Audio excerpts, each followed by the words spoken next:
Hey everyone, GameFace is back. I am back. Shane is back.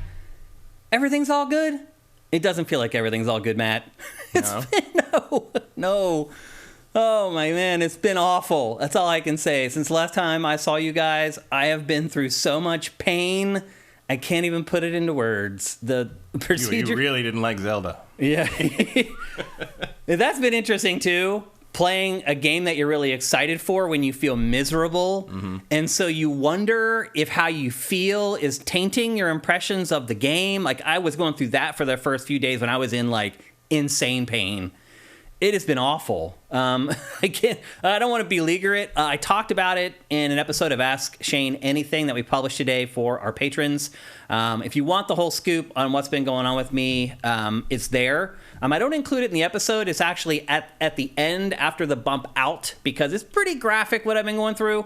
And I know some of you guys don't care or don't want to hear about the gory details of what's been going on. So it's tucked at the end of the episode for those who do want to listen to it. I do want to say thanks to everybody who has been patient waiting for this show to come back, waiting for me to come back. I'll be honest with you, I probably shouldn't be doing this right now. Like, I still don't feel great. I still have a lot of pain. The advantage of me being at home is that how I sit matters a lot. And as I start to feel pain, I can move and shift if I'm on the couch and make it go away. Here I have just this chair. And so if I start to feel pain during this episode, we're going to shut it down. I'm just telling you right now. I'm going to go as long as I can. So I don't know how long that's going to be. I'm going to try to make it at least through our Zelda conversation. That's my big goal for today. If we make it to like 2 hours, to me, that's awesome. Like I'll be very, very happy with that. So, but the thing is we're going to come back here on Thursday and we're going to do another episode because tomorrow is the big Sony not E3 press conference. One thing I do like, Matt, is that we're getting some of this stuff earlier than we normally would because they aren't adhering to the hard dates of the E3 window now. So Sony's E3 press conference is basically tomorrow, and then we'll be back the day after to go through and do analysis. And I think by then I'll have played at least one other game as well to talk about. But again, I want to thank you guys. I want to thank all our patrons, the ones who stuck with us and didn't drop their pledge while I've been going through this. I'll say this, it's been very hard to sit on the couch and in crazy pain and keep getting alerts of people dropping their pledges on our Patreon. I don't know if humans are supposed to do the stuff that I've been doing because it sucks. That's all I can say. I shouldn't be thinking about this stuff when I'm trying to recover from a major surgery, but I don't have a choice. So I don't want to dwell on the people who are like, screw you, Shane. I don't care what's going on in your life. I'm dropping my pledge. I want to focus on the people who stuck around. I really, really appreciate your patience through this last like week and a half, 2 weeks. The timing was terrible with Zelda coming out, one of the biggest games of the year.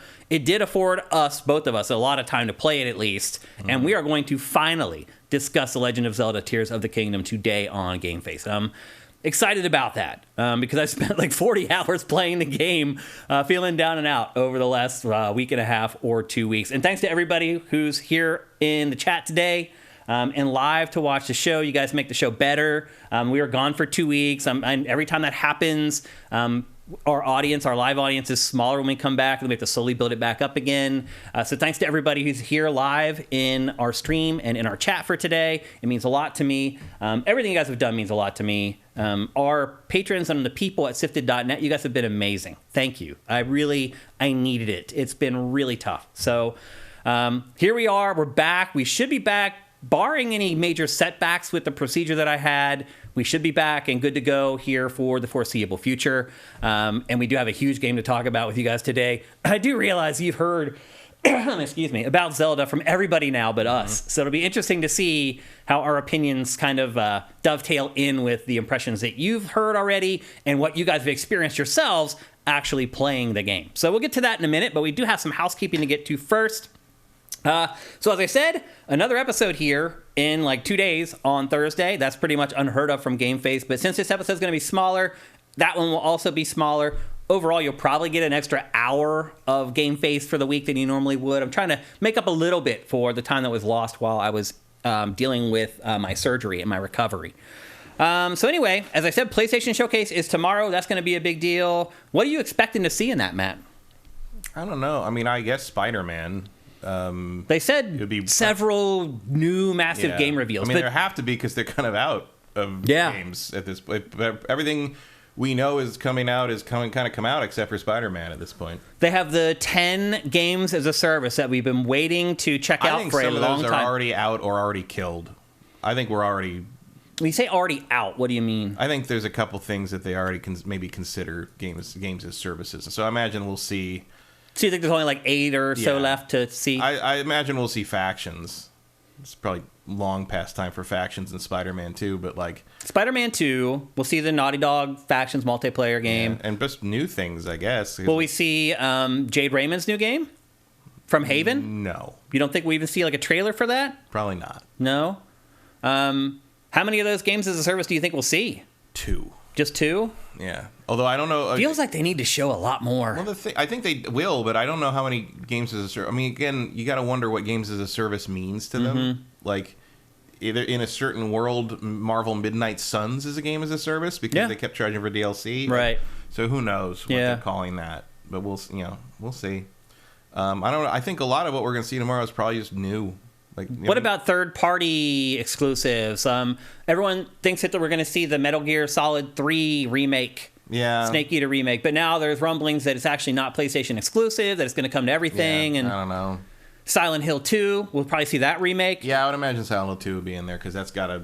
We already have a trailer for it. Yeah. Yep. Trailer's coming out in October probably. So. Yeah. What else is there? It's hard to think of a lot of Sony properties that we're waiting on still. We might. I don't know if we'd see a lot of it. We might hear whatever Media Molecule's working on next. Now that they've moved on from Dream. Yeah, because they also, perhaps strategically, made that announcement here a month and a half ago, maybe to set it up for this big press event. So it should be awesome. I mean, it should be the biggest event for PlayStation they'll for probably the year. hit the this stupid Twisted Metal TV show pretty hard. Yeah, I mean, they'll probably, with the success of The Last of Us, they'll focus on that type of stuff. Yeah, I wonder if there'll be like a collection or something. Maybe. Just it would feel weird to not have a Twisted Metal something available on the PlayStation Store if people watch that show and for some reason want to play the game afterward. I don't know. Yeah, and maybe some stuff. I don't know. Maybe they'll announce. Well, they already said like you'll wait 2 to 3 years for PC ports. So maybe we won't hear about a Forbidden West. Bloodborne on PC, maybe. I don't think that's ever going to happen. No. I mean, I guess it could in the wake of Elden Ring selling as much as it did, but I think everybody involved knows that Bloodborne is not Elden Ring. Yeah. I don't know. Like the only other thing I would think is like in that situation, you'd be like, well, what if we had them make Bloodborne 2 in the style of Elden Ring? Big open world thing, but there would have not enough time has passed for that to have anything to show yet. Yeah, I'm struggling to think of big Sony first party IP that we're kind of waiting on. Can you think of any? I mean, other than like stuff that's kind of dead, like Killzone or Ape Escape or dormant. I mean, I'd love to see a PS5 Colony Wars, but I don't think that's gonna happen. The Last Guardian 2. I mean, what are those guys doing? Right, the team. They got to be working on something. Yeah. I can't think of anything. I can't either. Yeah, that's why I think we're going to see maybe a couple more of those games as a service. Then I guess Uncharted. Yeah, we're kind of ready to see the next Uncharted. They really seem to imply that Uncharted's done. Naughty Dog, I believe. Sly Cooper. Yeah, I mean, Sly, that's one. I feel like Sly is over. Yeah, I mean, I feel Infamous. like all the 3D platformer stuff from PlayStation's kind of over at this point. Infamous is what's Sucker Punch doing? That's a good question. Maybe we do see the next Sucker Punch game. Yeah. Sony Bend, what's it up to? I thought they mostly shut that down. Seemed like it. Now they're kind of like a service studio. Yeah, it seems that way. So a lot of mystery around what's going to happen tomorrow for the big PlayStation showcase. It should be awesome no matter what. We're excited about it. So excited about it that we're going to be back here on Thursday to talk about it. A couple other things to discuss before we head into the bulk of the show. Another thing that happened that was a big deal, Matt, that you and I kind of missed out on, again, because of my surgery, was an interview that Phil Harrison did with Kinda Funny's Xbox Phil Spencer. With Kinda Funny's... I know it's tempting to call him Phil Harrison. It is, yeah, because they're kind of starting to feel very similar. Yep.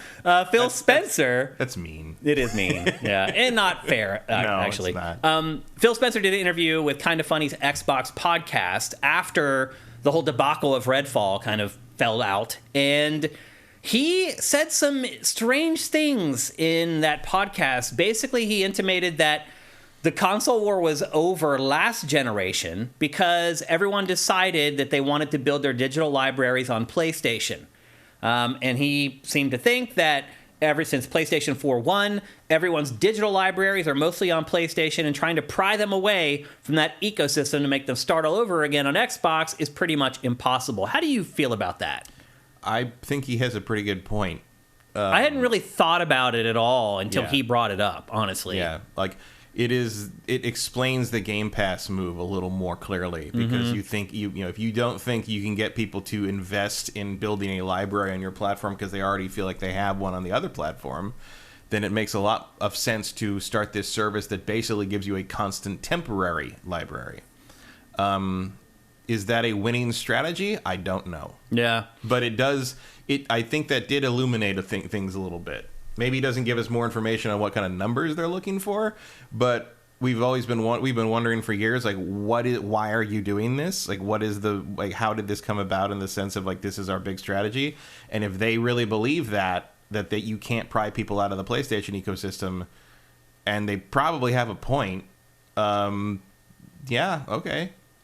It felt to me like he had a defeatist attitude across the board. Because then he went on to say that, like, no matter how good games we make, like, it doesn't matter. We have no chance of winning. Do you believe that? Yes. Really? See, I don't. I think you can make a game that is so good. I mean, I think hypothetically, yes. I do not think they have the capability. They have the capability. I'm starting to agree with that, Matt. Yeah. Like, these studios are not turning out the high-quality products that we had anticipated. And they're creating volume. They're not creating quality. Yeah, I was gratified to see that a lot of other places and industry types were starting to come around to my version of things, where, like, Redfall doesn't actually matter, but Starfield's got to be good, or that's it might be that's the dead canary in the coal mine. And also to my point before, I was talking about this after after this interview with a couple of my friends who are not, like, hardcore gamers, but they are gamers. They buy games. They play games. They know the industry. They follow industry. They've been to E3 a few times. That kind of thing.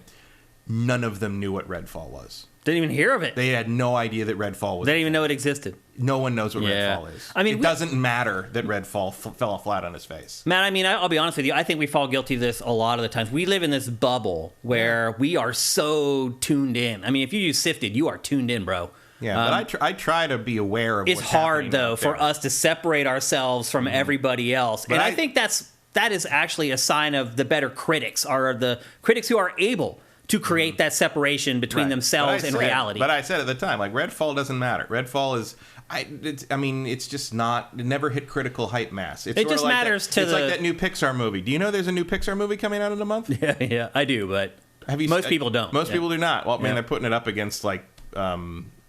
Flash, which is going to get buried, but it's like it matters. It's a weird one. Decide to push, and so I don't know. Like, Redfall just didn't penetrate, and some of that might have been like they knew, they knew this was not going to be breakout hit. It's like gaming Twitter, basically. It's like it's a group of people that are detached from reality, and I'm a part of it. We're all a part of it. We're so into it. We know so much that we almost. Or we have a paralysis by analysis sometimes. But it's just, you got to remember that when it comes down to people that are deciding, the critical mass of people deciding to play something like Starfield, which is going to be advertised on, like, NFL games and shit. None of these people are going to be looking at that Starfield download screen and be thinking, well, but Redfall wasn't very good. Like, no one makes that connection outside of people like us. But I think what they do instead is when they finish Starfield, they go back to Game Pass and they look at what else is there. And that, to me, may be the epiphany. Well, by that point, Redfall will be buried in the algorithm, and they'll just be like, I don't know, I guess I'll play Skyrim again. No, my point is that, like, there's nothing there. Right. And unless if Redfall had been a good game, then there might have been something to fall back on. Well, I think they're hoping that Starfield takes them a few months. Yeah. So they can have Forza up or something. Yeah. Or maybe Forza comes out before that. Who knows? There's rumors that Forza might be August. Yeah, I mean, that makes sense. It should be out already, if you ask me. Well, yeah, but I mean, it's not like you can get super excited about that game because it's such a known quantity. But I think that's the problem, Matt, is I'm struggling to find any games in the first-party catalog at Xbox that I'm really excited about. Well, there are games that I'm really excited about in their first-party catalog, but they are hypothetical at this point. Like, I'm really excited about Avowed, but I don't know if I'm going to be playing that before 2026. Yeah. Like there's nothing to look forward to in the immediate future. And that lack of surprise and that lack of mystery and that lack of wonder has been Xbox's like biggest Achilles heel for years, because for so long it's just been Halo, Gears, and Forza. We know what those are. There are no surprises left in those games. And like Horizon a little bit, if Horizon freshens it up a little bit, Gears 5 freshened it up a little bit, but the formula is still the formula, and there's just nothing to wonder about. There's nothing even this trailer for Fable, I'm like, God, what's this Fable reboot? How many times have we run this trailer now in GameFace, Matt? I'll probably be 50 by the time we've run this trailer probably like 50 times at this point in GameFace, and here we are. We still haven't seen a frame of this game yet. No. And we're still waiting, obviously, on Hellblade 2. That game seems like it's in development hell. Yeah. But again, with all these games, with the exception of maybe Fable, I don't see games that are going to move the needle. I just don't. Like, they need that game of the generation. Hellblade could. Like, there are potentials in here in the same way like an Elden Ring. Who would have thought that a Dark Souls descendant would sell 20 million? 20 million now, yeah. But even at launch, it was like it hit 10 million real fast, and like not Zelda fast, but it hit it, and it's like for a long time, anyone, including me, would have said like the ceiling for one of From's games is probably 5 million. Yeah. But they broke out of it. Anything has the potential. Well, they changed their formula a great deal. But anything has the potential if you really like workshop it and make it something special. And this could be that. Anything they're making could be that. But like, it doesn't matter if they're not here. If you're not able to play them. Yeah. It's been a struggle. Even with all the blank check that he was handed by Microsoft to do basically whatever the hell he wanted, it has still been a struggle. I mean, I think we are going to see them give him a chance to get all these things out. At least the main wave of them, I think. But you'll see Starfield, you'll see Hellblade, you'll see Avowed, and I think if the needle hasn't moved by the time Avowed comes out, because I'm guessing Avowed will be out before Fable, I think you're going to see some shakeups at that point. Because Xbox hardware is starting to falter, no one's buying the console anymore, and look, we totally get it. That's not Microsoft's goal. It doesn't really care how many Xbox Series consoles it sells. It wants people to subscribe to Game Pass, but it's still a metric that you can follow that tells you how they're doing. And console sales for Xbox have fallen when they should be going up, because now they can manufacture as many as they need to. Although you still can't get them. Really? Yeah, you can order like the bundles. Like you can get like the Diablo bundle like pretty easily. If you could probably go pre-order that at Best Buy right now. But if you just want to walk into a store and get a regular Xbox Series X, I haven't found any. Yeah. Like it's not out there right now, and PlayStation is. Yeah. It's weird. I mean, maybe they're not. Maybe it's just because they know there's no demand, so why bother pushing the shipping? I don't know. Or maybe nobody's ordering them. Who knows? Yeah, it's hard for me to see a pathway to where Xbox becomes competitive. Yeah, I mean, I think they had a shot. There was a potential. There's a window there. There was, and I think they've missed it. It's like even the Activision Blizzard deal at this point, it's like they've had to neuter the deal and make so many promises that doesn't even have any teeth anymore. Is there even any vigor in the deal? If you really want that to matter, Call of Duty's exclusive to Xbox now. Yeah. Why would you buy Activision Blizzard and give away Call of Duty? I mean, maybe they've done the math and they're like, you know what? At least for the first couple years, we'll make more money if we keep selling it on PlayStation. I don't know. I don't want to give Donald Trump any credit, but when he says that the winners in business are killers, he's not. He just thinks he's one and he's not. That's the problem. But he's not wrong there. The killer move on that was we're taking Call of Duty, and if you want to play Call of Duty, you got to own an Xbox. I still don't understand that. I mean, it makes no sense to me at all. So, if you're going to spend that kind of money, you're not getting the crown jewel. It's just bizarre to me. So even if that deal goes through, that's not going to bear fruit for years from now. It's just, it feels like this gen's over at this point. Maybe the next generation, they actually have a chance. I kind of thought they might have a chance this time, but I mean, here's the thing. I don't think they ever have a chance at this point. Yeah. I don't know how you catch up to what the engine or even Nintendo has at this point. I mean, Nintendo's dominating too. So. Yeah, I don't think anyone having a Switch stops them from buying a PlayStation or Xbox. But the next Switch, it might. No.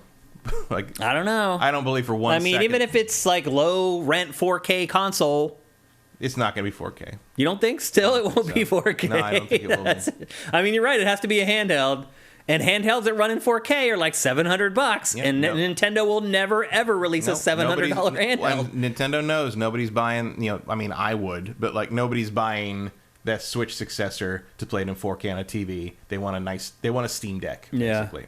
Yeah, and they're at least $500. Yeah. So, but like, no, I maybe it can do 2K. I don't see that. They're going to use ancient hardware again because that's what they do. I mean, it works. It works. Yeah. I mean, if they hadn't sold 120 some million Switches, they probably would have. There are moments in the new Zelda game where it feels like I'm playing an N64 game again with a frame rate, but no one fucking cares. Sometimes you walk outside and it just goes like into a frame, like, oh my frame God. slideshow. It's really crazy. But you're right. It's going to sell 30 million copies, and no one's going to complain about the frame rate. So, I mean, we can begrudge Nintendo all we want. Ran at 20. No one cares. Yeah. I don't care. If the game's any good, nobody cares. It really does feel like graphics are overblown as far as importance with the majority of players. Yeah. And again, that's another one of the things like you're talking about, like the weird core bubble that just talks about frame rate all day, and then you talk to some and watches Digital Foundry's videos. Yeah, but you talk to people that really make these things. The people that make these a 10 million seller instead of a 3 million seller, and they don't even know what the fuck you're talking about. They don't even notice frame rate drops. No, they don't. Nope.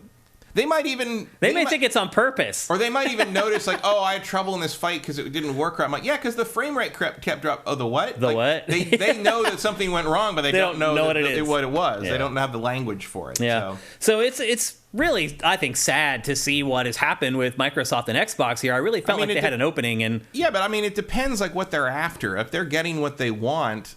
I don't think they are. I don't know. Like, I mean, it's hard to tell from this because we don't know numbers. We don't know actual revenue. Like, it's possible to just exist as a second banana in that market and still be profitable. Yeah. Infinite growth. It's possible for all three to win. Yeah. All three can win, Matt. All three of them can make money. And I think it's positive that you're seeing him kind of admit that, like, our goal is not to unseat Sony because we don't think we can do that. Yeah. So that's more realistic. I think that might have been the hardest thing for Xbox fans to hear. Yeah. I mean, I like Xbox. I've always liked Xbox, but like, I like them all. I don't care who's selling the most. I don't either. I don't care. I just hope they all turn a profit so they can all keep making games. I would like to not see Xbox go away. Yeah. Like, that's all I care about. Yeah. Like, I'd like the three of them to remain in the market. To compete with each other, to push each other to be better. I agree. So, I mean, here's the thing. Microsoft has deep pockets, which is what put Phil Spencer in a position to be able to do this in the first place. Xbox is not going away. Microsoft is committed to it. The good news is, if one of the three were going to go through this, Microsoft is the one that can go through it. It can afford to make mistakes and lose money and say, oops, we messed up there, but that's okay, we'll pivot. Of the three, it's the most capable of doing it. So I guess if you look at it that way, maybe this is best case scenario right now. I don't know. But it's disappointing. I hardly ever play my Series X anymore. It just sits there. Like, my PlayStation 5 has become my daily driver 1,000%. Like, I still use the Xbox more. Yeah, I haven't recently because I've been playing Jedi Survivor on the PlayStation and Zelda on the Switch. Yeah. But no, I use my Xbox, I'd say 70% of the time. Yeah, I use it 5%. It's purely because of the storage space. Yeah. That's it. Bigger hard drive. It made a difference in the end, didn't it? It did. I still like the controller better. Like, I do not. I like the DualSense. I like the DualSense the best of any PlayStation controller, but I still don't like it as much as the Xbox controller. I don't like the Rumble. I have the Elite controller, and I think the Rumble in it sucks. Oh, the Rumble sucks. Yeah, it sounds like a whiny. And it's so loud. It sounds like a door opening. It's so weird. You're like, what? This should be better. Absolutely, that should be better. Let's see. A couple other housekeeping things before we get going and start talking about Zelda here. This week, Epic Game Store announced that if you buy anything from Epic Game Store, you get 5% back. So why doesn't everything just go 5% on sale all the time? I don't know. Some kind of legal mumbo jumbo would be my guess. It is crazy, though, how much money Epic is willing to flush down the toilet to try to take over Steam. It is really crazy. Like, they give away 2 games a week that they have to pay for. If you go and claim those free games at Epic Game Store, Epic has to pay for those games. At a discount, obviously. They've worked out a deal. But they have to pay for those games, and they've been doing it ever since they launched. and now they're giving back 5% on everything you buy. Well, luckily they have Fortnite money. So. Right, that's what I'm saying. It's crazy. Like, even Valve has more money than God. Like, it's probably sitting there like, damn, okay. Like, all right, yeah, you guys want to play ball. It's pretty crazy. But anyway, if you're a big Gabe's PC... next yacht can lose the gold trim, and we can do that too. Yeah, if you're a big PC gamer and you have not used Epic Game Store yet, what are you waiting for? They just gave away Death Stranding last week. Like, they're starting to give away, like, huge games. Again. Yeah. I already had Death Stranding from one of their giveaways like a while ago. Like, seriously, you should be checking it out. Like, I'm not saying pull yourself away, because that's the other thing. Valve is a lot like PlayStation. Like, everybody has their library on Steam. So trying to this is what you have to do to drag them away. Right. We're seeing Epic show you what it believes it has to do to drag people away. It works sometimes. Like, I played Death Stranding on my new computer because I wanted to see what it looked like. The only reason I was able to do that is because I gotten it free on the Epic Game Store, because I ain't paying for that shit again. Nope. Like, yeah. So anyway, if you're a big PC gamer, definitely worth something checking out if you haven't checked it out already. We also finally got some information on Grand Theft Auto 6 from the official channels at Take-Two. Take-Two's yearly financial report, they basically said it's coming out in the next fiscal year.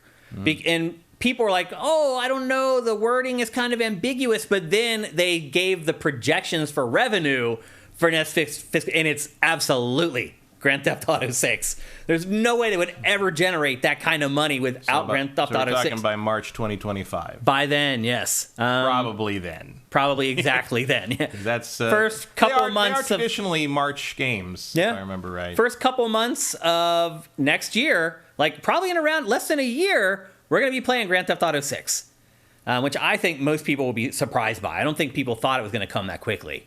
So that's big news. I mean, that's a year earlier than I previously said. Yeah. I think when we first started hearing rumbles about it, I'm like 2026. Yep.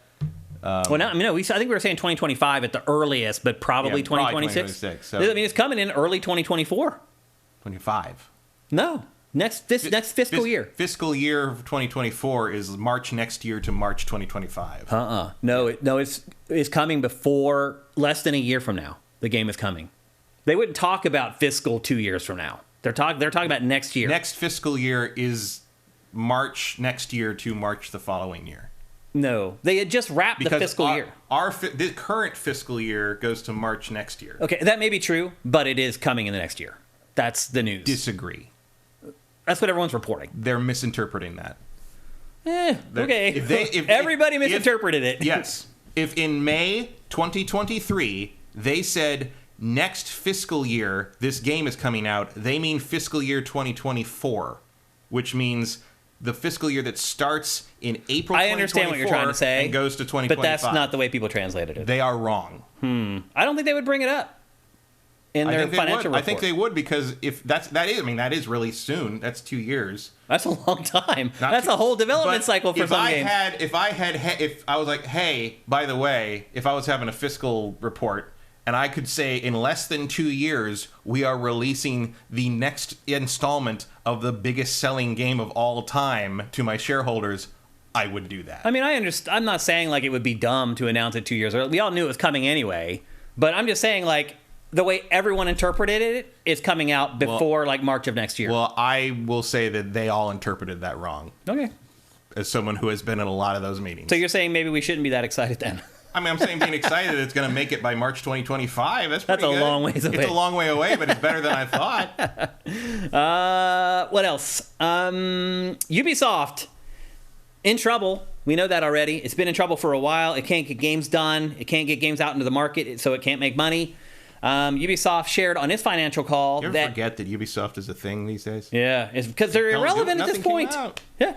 But anyway, Ubisoft announced that it's beefing up the development teams working on Assassin's Creed by 40%.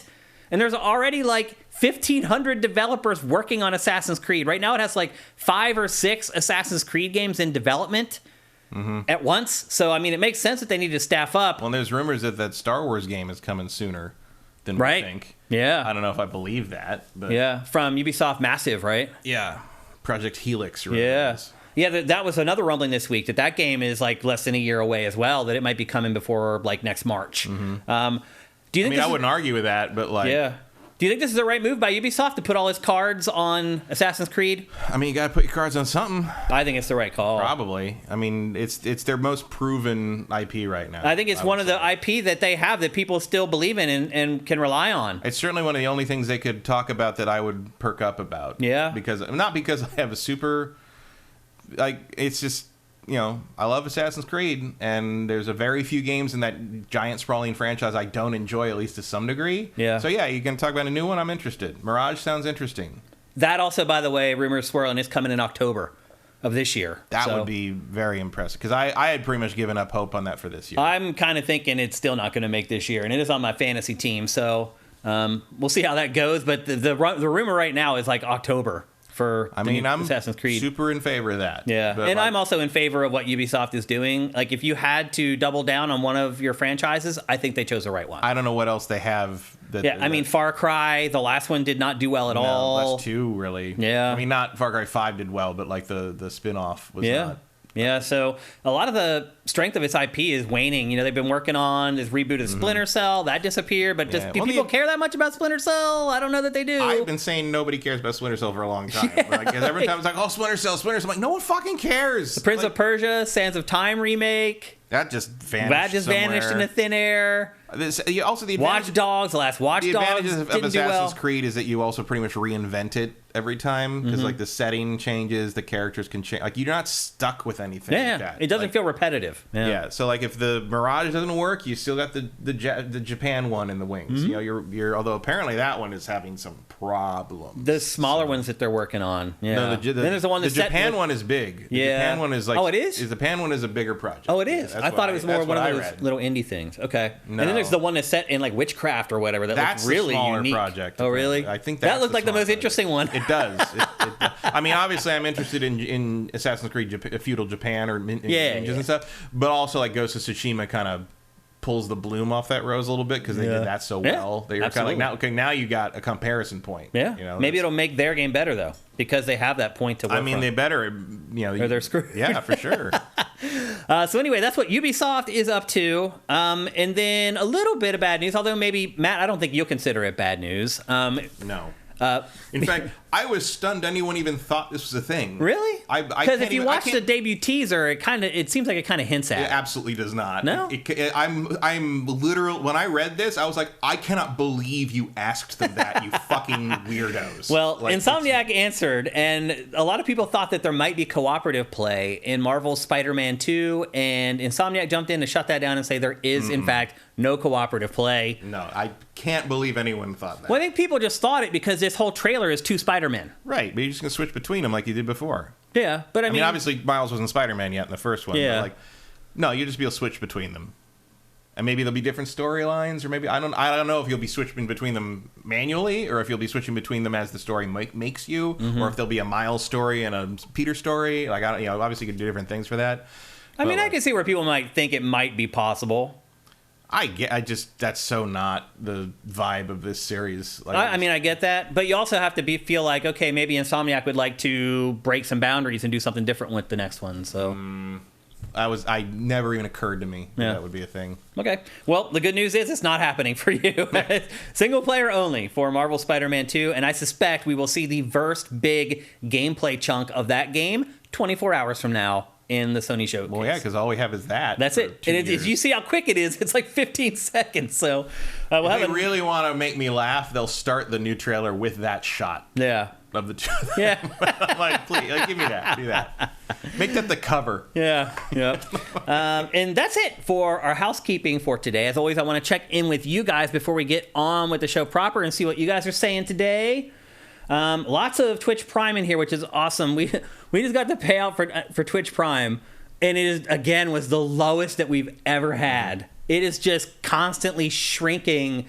I don't know what we got to do to change that. I really don't know. I'm kind of at my wit's end. I feel like I've tried everything at this point. But I put a lot of time and effort into Twitch Prime, and it just goes down. So maybe I need to reconsider that. Delfino notes that when the first one came out, I was confident more Miles Morales would indicate a co-op sequel. That was before they made a Miles Morales single-player spinoff. Right. When he got his own game. That indicated to me what their plan was there. So that, obviously they went in a very different direction there. I want to scroll up and make sure I thank everybody, because those of you who are still doing Twitch Prime, it makes a huge difference. Like, we really need that money. And there was a yeah, there's tons of them. I saw them when the show first started, and I want to get to all of them if I can. El Guapo 3385, thank you. Demon Souls PC, Vincent was saying. That's possible. Time's about right for that. Or a Demon Souls remake. That was a remake. Yeah, you're right. Duh. Yeah, you're right. So you're right. The remake for PC. Yeah. In 3 years. It'll be 3 years. Yeah, the timing is right for that. That's a good call, Vincent. Review group. What will be Sony's one last thing? Game to close the show. I really don't know. I think if it's anything, it's going to be like Jade Raymond's new game.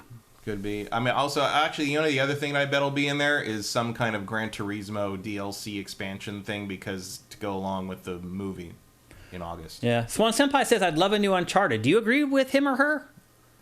I don't know if you're a guy or a girl, Swan Senpai. So. I think it's maybe better to just let Uncharted lay. I'm not really all that excited for another one. I mean, we all know I didn't like 4. I did like Lost Legacy a lot, but like, I'm done with Nathan Drake, I think. I wouldn't mind spin-offs to focus on other characters like Chloe. Like, I enjoyed playing as Chloe.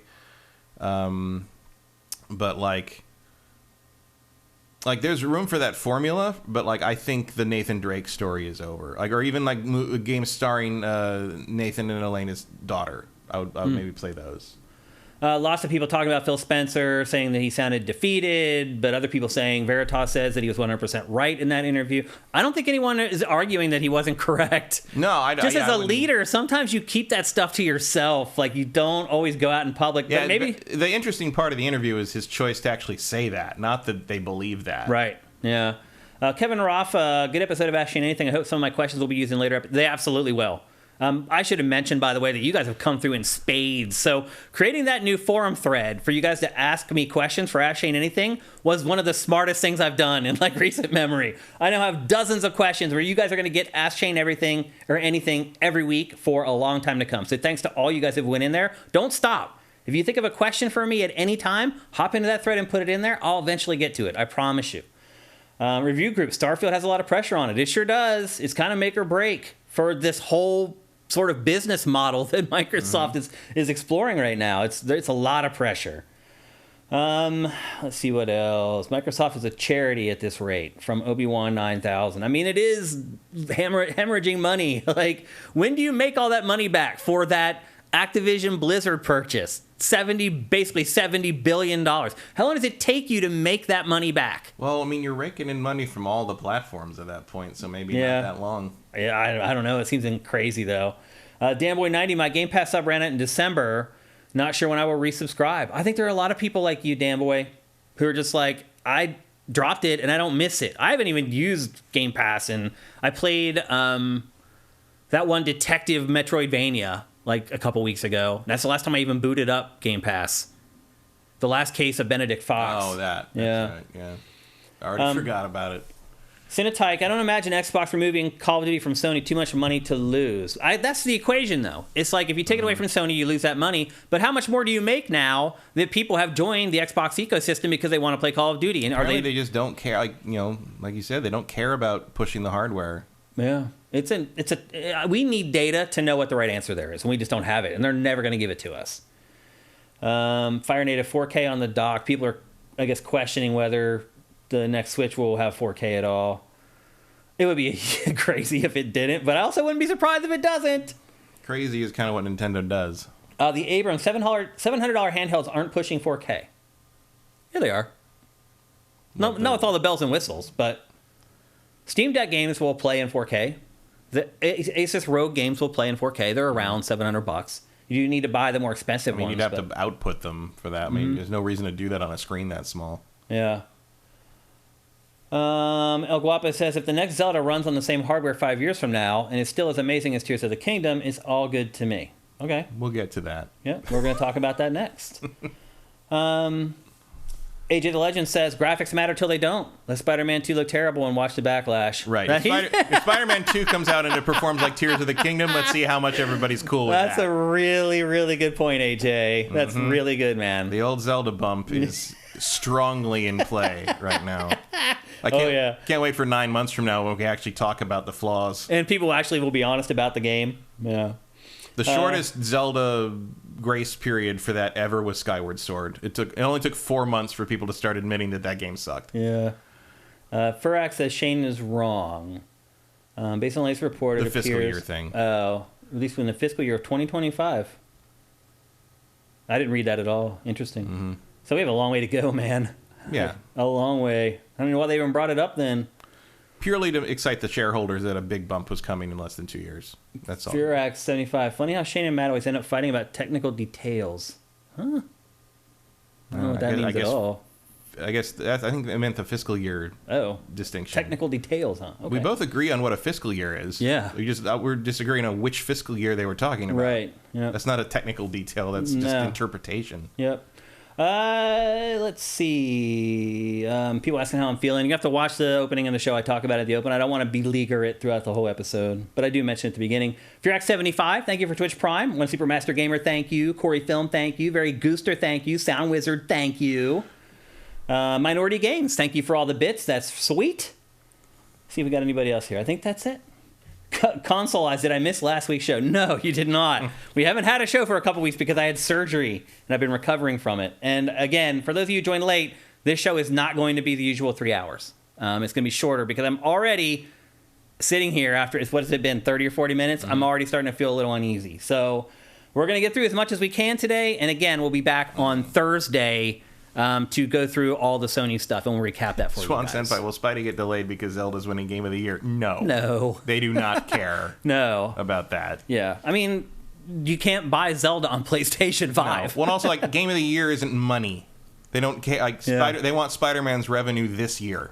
They don't care what Zelda's winning at the Game Awards. I mean, let's be honest. PlayStation needs some exclusives, man. It needs to release some first-party exclusives. Even if they had an exclusive every month, it's still who was going to win Game of the Year doesn't matter to any of these. I mean, obviously it matters in terms of a recognition thing, but as a business decision, you would never delay a game to try to win Game of the Year. That's never. No, it's never going to happen. Never. Yep. Vidaraba, thank you for Twitch Prime, man. Games love having the Game of the Year sticker, Swan Senpai, but they don't have to win Game of the Year to do that. No, all you need is one outlet to give it Game of the Year. All you need is a nomination, and that's it. You got there it is. You got Game of the Year edition forever. You get your little icon that you can put on your box, and off you go. Hopefully, it doesn't mean anything. It means some blog on Tumblr somewhere thought you were a Game of the Year nominee. Yeah, Barry Gooster says Game of the Year is a branding at this point. Yeah, it's some of the games that have Game of the Year editions. Oh, there's some reaches. Oh, I can't laugh too hard; it hurts.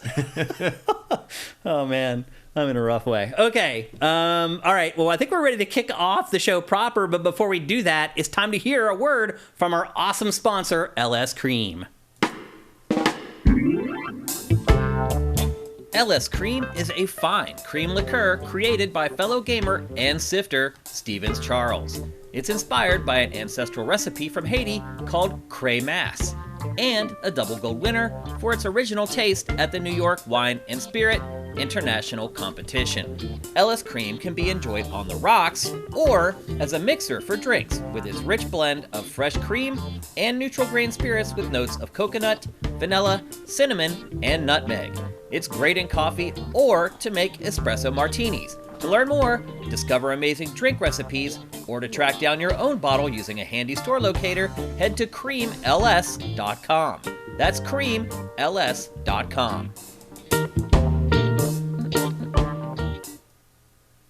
I'll tell you what, Matt, day 4 of intense pain, I mixed up a drink with LS Cream to take the edge off of it.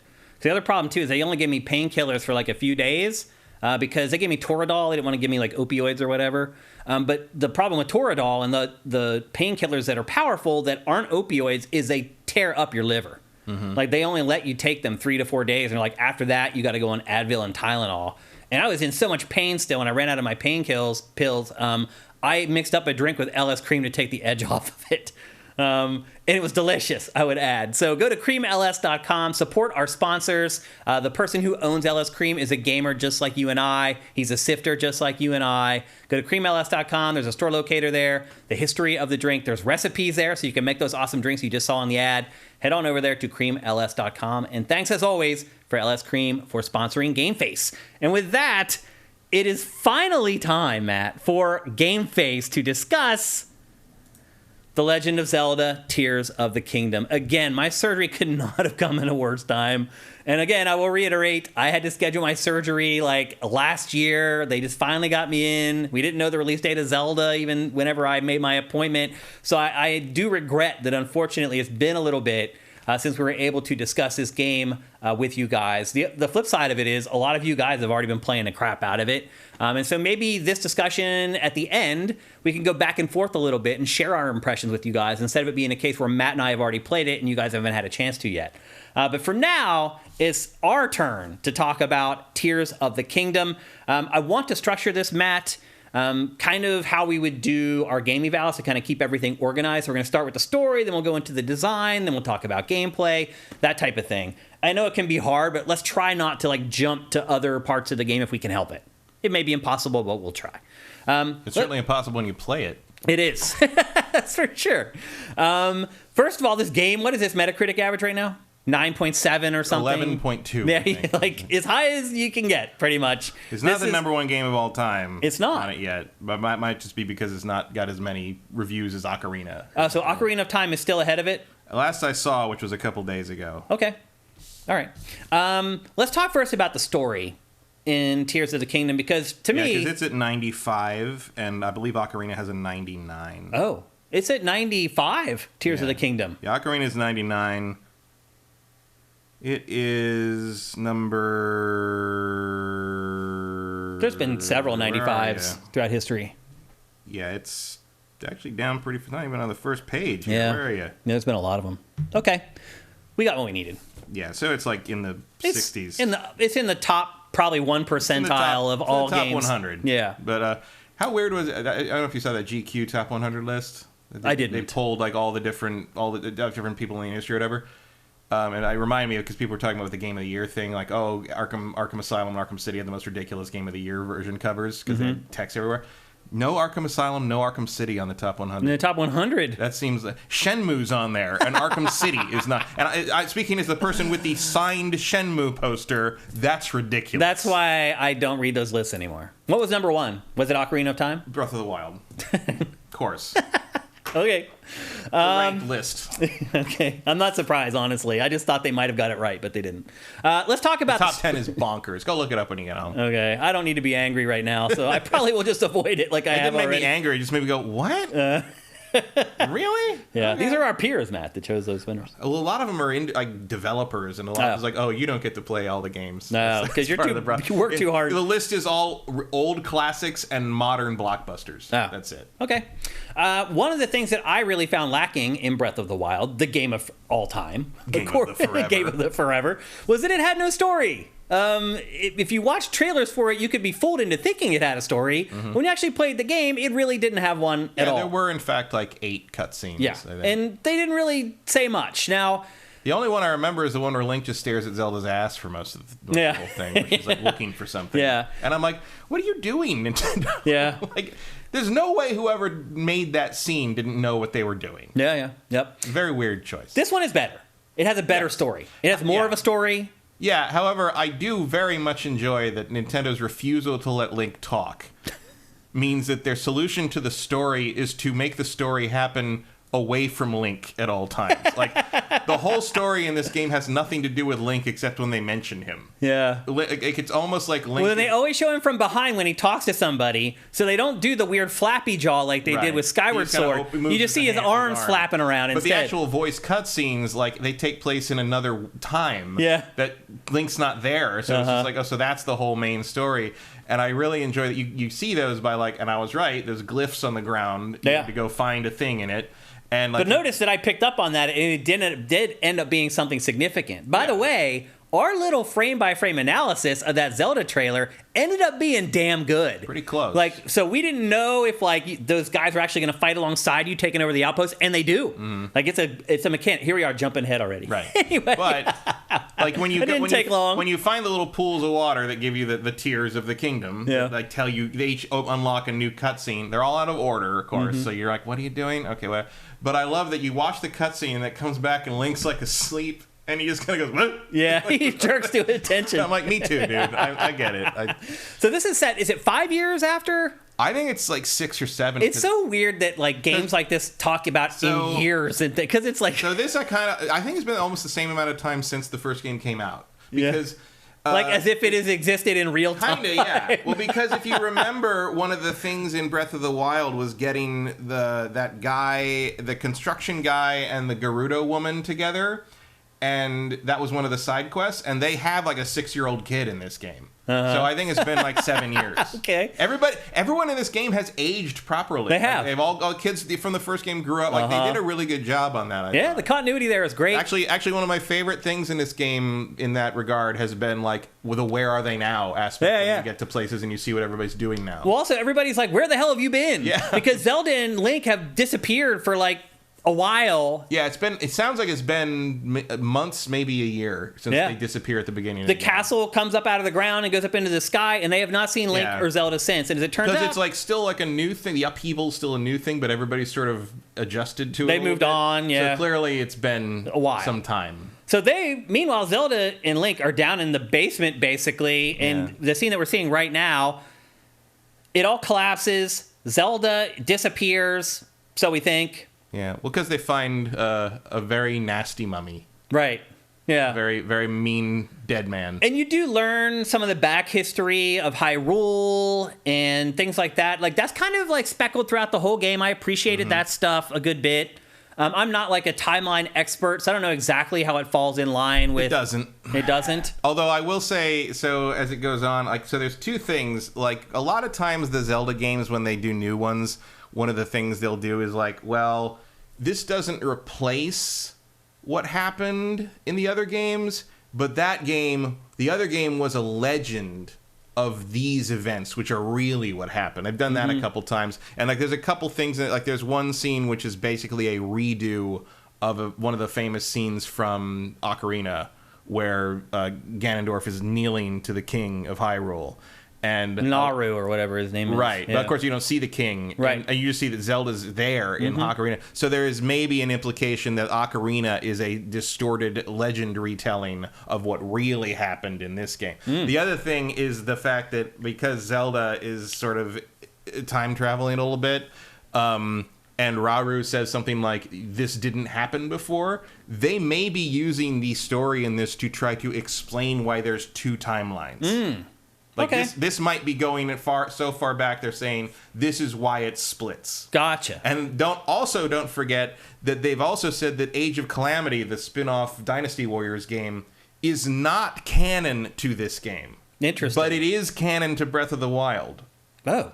Because this game changes the timeline. Interesting. Okay. And no one really understood what that meant until this came out. And they're like, oh, okay, so this is messing with time, so that is probably what that meant. Gotcha. Okay. And so what it ultimately becomes is another quest to rescue Zelda. Also, she disappears. You're trying to find out where she is. Technically like 118 years old. Yeah. I forgot that he was asleep for 100 years in the first game. And there's twists and turns that come along with that we're not going to spoil here on the show. Although I realize probably most of you have already got to that point. Some of you may not have. And we are very... And somebody went after us about spoiling stuff on Twitter like a couple weeks ago. I was like, what are you talking about? We're very, very careful not to spoil things. There are people who think casting announcements are spoilers. Right. I mean, the spoiler thing is nonsense. Back when I was a kid, there was no such thing as spoilers. You saw a movie and you told someone how it was, and all they would say at most was, don't tell me how it ends. Yeah. That's it. You're right. Now if you say anything, it's like, oh my God, you spoiled it all. There's opening credits, spoilers. Like, it's just stupid. But the overall quest basically is to rescue Zelda. She's disappeared. You don't know where she is. And again, there are some twists and turns that come along with that maybe Zelda isn't quite who you think she is. So there's some intrigue along the way, and then probably the biggest quest thing you have to do is there are 4 locations. Yeah. Although if you're collecting the cutscene teardrops, they blow that reveal in a weird. Oh, they do. You're right. Way. Like it's like, oh, so I guess now I just have to watch everybody be wrong for the next 20 hours. Yeah, because it lets you play in whatever order you want, and you're right. They did not do a good job of making sure if you choose a certain path that it won't spoil what's going to happen on the other path. And you can't really say that a game, like, the work itself spoils itself, but it's like, it's probably not the ideal way to discover that information. Yeah. You know? At some point, I know there's like a more dramatic reveal of it. I'm like, yeah, I know. I was going to the geoglyphs and it showed me that. I know. Everyone's so shocked. I know. But Link can't talk, so he just has to sort of sit through it. So. And there are sort of like smaller stories that are contained with each kind of race inside Hyrule. For example, you go to visit the Gorons, and they're all addicted to rock. They're literally they're all addicted to crack. Rocks. Yeah. I mean, it's like the euphemism is there. Yeah. It's like they're addicted to crack.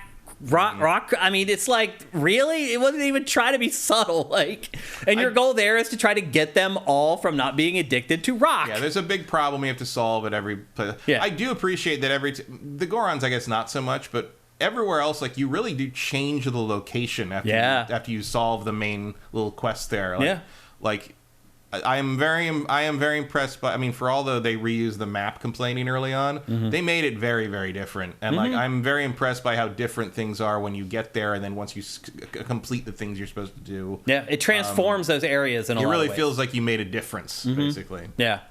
Generally, I would say the story in this is a pretty significant bump up from Breath of the Wild. It is definitely, it is more present. It is woven more through I will say that it still is about on the level in terms of performance and presentation with like the shows my nephew watches. The writing and some of the stuff is so bad. It's real Saturday morning cartoon. It's weird. It's because look, normally like the people who translate the games at the Treehouse here in North America, they typically do an amazing job. Yeah, I mean, I don't think there's a translation issue. No, there. but it's written for like literally like 5-year-olds. Yeah, it feels like it's written for grade schoolers. Yeah, like they use the word "kill" a lot. Like, you're gonna need to kill them, and I'm just like, what, dude? Like, I don't know. That is interesting. I actually did notice that because usually, especially for stuff aimed at younger audiences, they will say "destroy." Yeah. Instead of kill. But they just like, we got to kill them all. We got to kill them. Yeah, we got to kill that person. Like, okay, whimsical bird man, I guess we'll kill them all. And then they have somebody reading it, and it just sounds absurd. Yeah, but like especially with this stuff,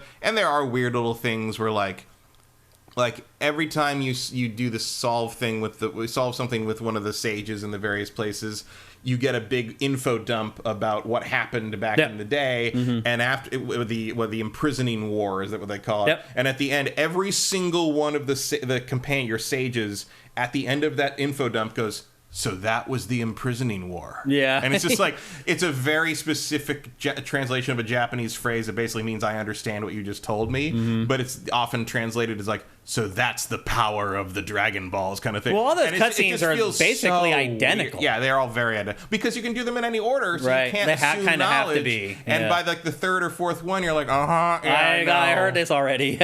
Like, can you just shake my hand, give me your power, and we can go? Like, you figure this out, but we gotta go. I gotta go. I don't know, ride a horse somewhere or something. But generally, the storytelling is better. The story itself is better. Cutscenes far more prevalent. I believe better produced, but I think so. They're more involved. There's like the side quests are more interesting. There's a lot more of them. The world feels more alive. I mean, it's still empty in between places, but there are more places. There are more people at those places. Hyrule feels like a more lived in world. Oh yeah, absolutely. It's a massive upgrade from kind of the emptiness of the first one. My favorite thing in this game is wandering around the world and exploring things and finding stuff and finding like, oh, there's another stable here. I didn't even know there was a stable here. It was not nestled away in here. Or finding like, marking a new shrine somewhere and working my way over to it and seeing what new characters or what old characters sometimes. Yeah, you do sometimes stumble into some like, classics. Oh, that's where that guy is. That's very well done, I thought. I think that's a huge improvement for sure. Yep, I agree. Let's talk about the design of the game. Obviously, just like Breath of the Wild, is an open world. It's not an RPG, Matt. No, it's a sandbox action game. It's an open world action adventure. There's no role playing in this. And this ties into the gameplay as well. There's no incentive to fight anything. I would argue that that's always been true of Zelda. There's less incentive in this one. You used to get like money and stuff when defeating enemies. Very once in a while. I mean, you get items and I never get rupees killing enemies. I get rupees when I kill the ninja guys. The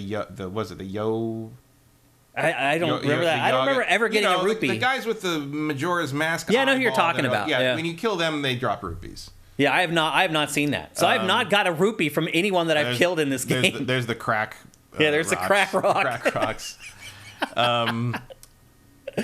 Yeah. Link, your shield is on fire. You want to do something about that? That's another thing. So it's accidentally pulling out the wrong thing at the wrong time and the wrong temperature. It just burns to the ground. Like there's just. We just put it away real quick. Yeah. Sometimes you can. We'll get to that. I mean, I'm sure we'll get to that. But oh my god, the controls in this game. Yeah. What the hell? So this is an open world game, and to what Matt's point earlier, I would say that the open world does provide more opportunities for it to stay interesting. But as we said at the beginning, you can tackle this game in whatever order you want. So at a certain point, you're presented with, here are these 4 territories that you need to investigate. You can go to whichever one you want. And guess what they are? Yeah, you know exactly what they are. Before. Yeah, you know exactly what they are. You know where they are, for God's sake. Yeah, because you've already played the game. But you can go wherever you want. You can get there however you want. And for whatever reason, to me, that always means that I end up stuck in the mountains, climbing over these repetitive textures, literally, Matt. So I chose the Wind Town. What's it called? Rito Village. Rito Village was my first destination. It took me an entire day of playing to get to Rito Village. This place, right? Yes. Yeah. So I think I got there. I mean, look, getting places are far away in this game. I mean, it's way too far. But like, I don't see it. So when I went to because Rito Village is also the first place I went. I think it should be your first stop because the ability you get is the best ability in the game. But like, do you think so? Yeah, I use it more than anything else. Of the allies. I use the Goron in combat. Way more. I use that some, but I have gotten to more places with the wind ability. Because we should bring up what that means, by the way. So after you complete each of those 4 areas, you obtain the power of the leader of that area. You shake their hand and you get a magical ring, and then they're like this little phantom that follows you around throughout the rest of the game. You build up quite a squad eventually. You have 4 along with you. You plus 4 allies that run around with you, and you just basically you tap the A button to enact their power. Wear and tear because they attack. They do, yeah, and they're helpful for the most part. I like that because one of the things I thought was kind of weird in Breath of the Wild was like you gathered all these people and then they all just sort of hung out somewhere while you did all the shit. Yeah. And this makes it feel less like Link's working alone. I like it. Well, when we get to the gameplay section of our discussion, I have some comments about how they actually are implemented, but the design of it is good. I think the idea of it is true, and that's one part of this game that I do hope that maybe continues on in future Zelda games. I like the idea of obtaining allies and them fighting alongside you. Yeah, that works very well for me. But the game is very wide open, and you can do whatever you want. You can go wherever you want, and that can be a blessing, and it can be a curse. And for whatever reason, a lot of the time it ends up being a curse for me. I end up in these craggly mountains where you're like, do I have enough stamina to climb this peak? If you don't, you fall down. You have to start all over again. Like, so that was the first place I went. I just rode a horse. Path the whole. There's a road everywhere. Somehow I ended up off the road, and I ended up running through the mountains for the entire trip. It took me all day to get there. All day. It took me a whole day just to get to the first location. I was like, what the hell is good? And that happened to me in Breath of the Wild, too. I would find myself out in the middle of nowhere climbing these peaks that all have the same texture slathered all over them, like over and over again. I'm like, what am I doing? Why am I out here? This isn't fun. This isn't Zelda to me. Like, what is going on out here? So you can get yourself in a little bit of trouble. There's a lot of times where I played this game where I'm like, should I cut my losses and just go back to a shrine that I had unlocked a fast travel point to? Because that is one thing that's great about this game, is that you can fast travel whenever you want, just like Breath of the Wild. So if you do get out there in the wilds and you're like, dude, I'm tired of climbing mountains, you can always go back to like some other shrine and start over again if you want. Well, and I'll be honest, like I was shocked early on at how little climbing there is in this game. I'll say this, Matt. I have not upgraded my stamina at all. I have max stamina because I was trying to like do exploration. You know me. Yeah. I don't pay attention. You play differently. I do all the exploration. I had the whole map like filled in with all the towers like before I even did like the second ally. You know, I was just like, oh, now I got the wind ability. I'm gonna go figure out how to get to all the towers because that's just what I do. Yeah. In hindsight, I do wish I'd had the Goron with me though. Yeah. He would have helped. It made it a little easier. Yeah. But no. So I can't prove this because I haven't finished the story yet, but from what I've seen so far, I don't think the main quest makes you climb anything that would take more than the standard stamina wheel. It doesn't. I have not. So you prayed. Which is good. Yeah, it's awesome. Again, a really big improvement for me personally.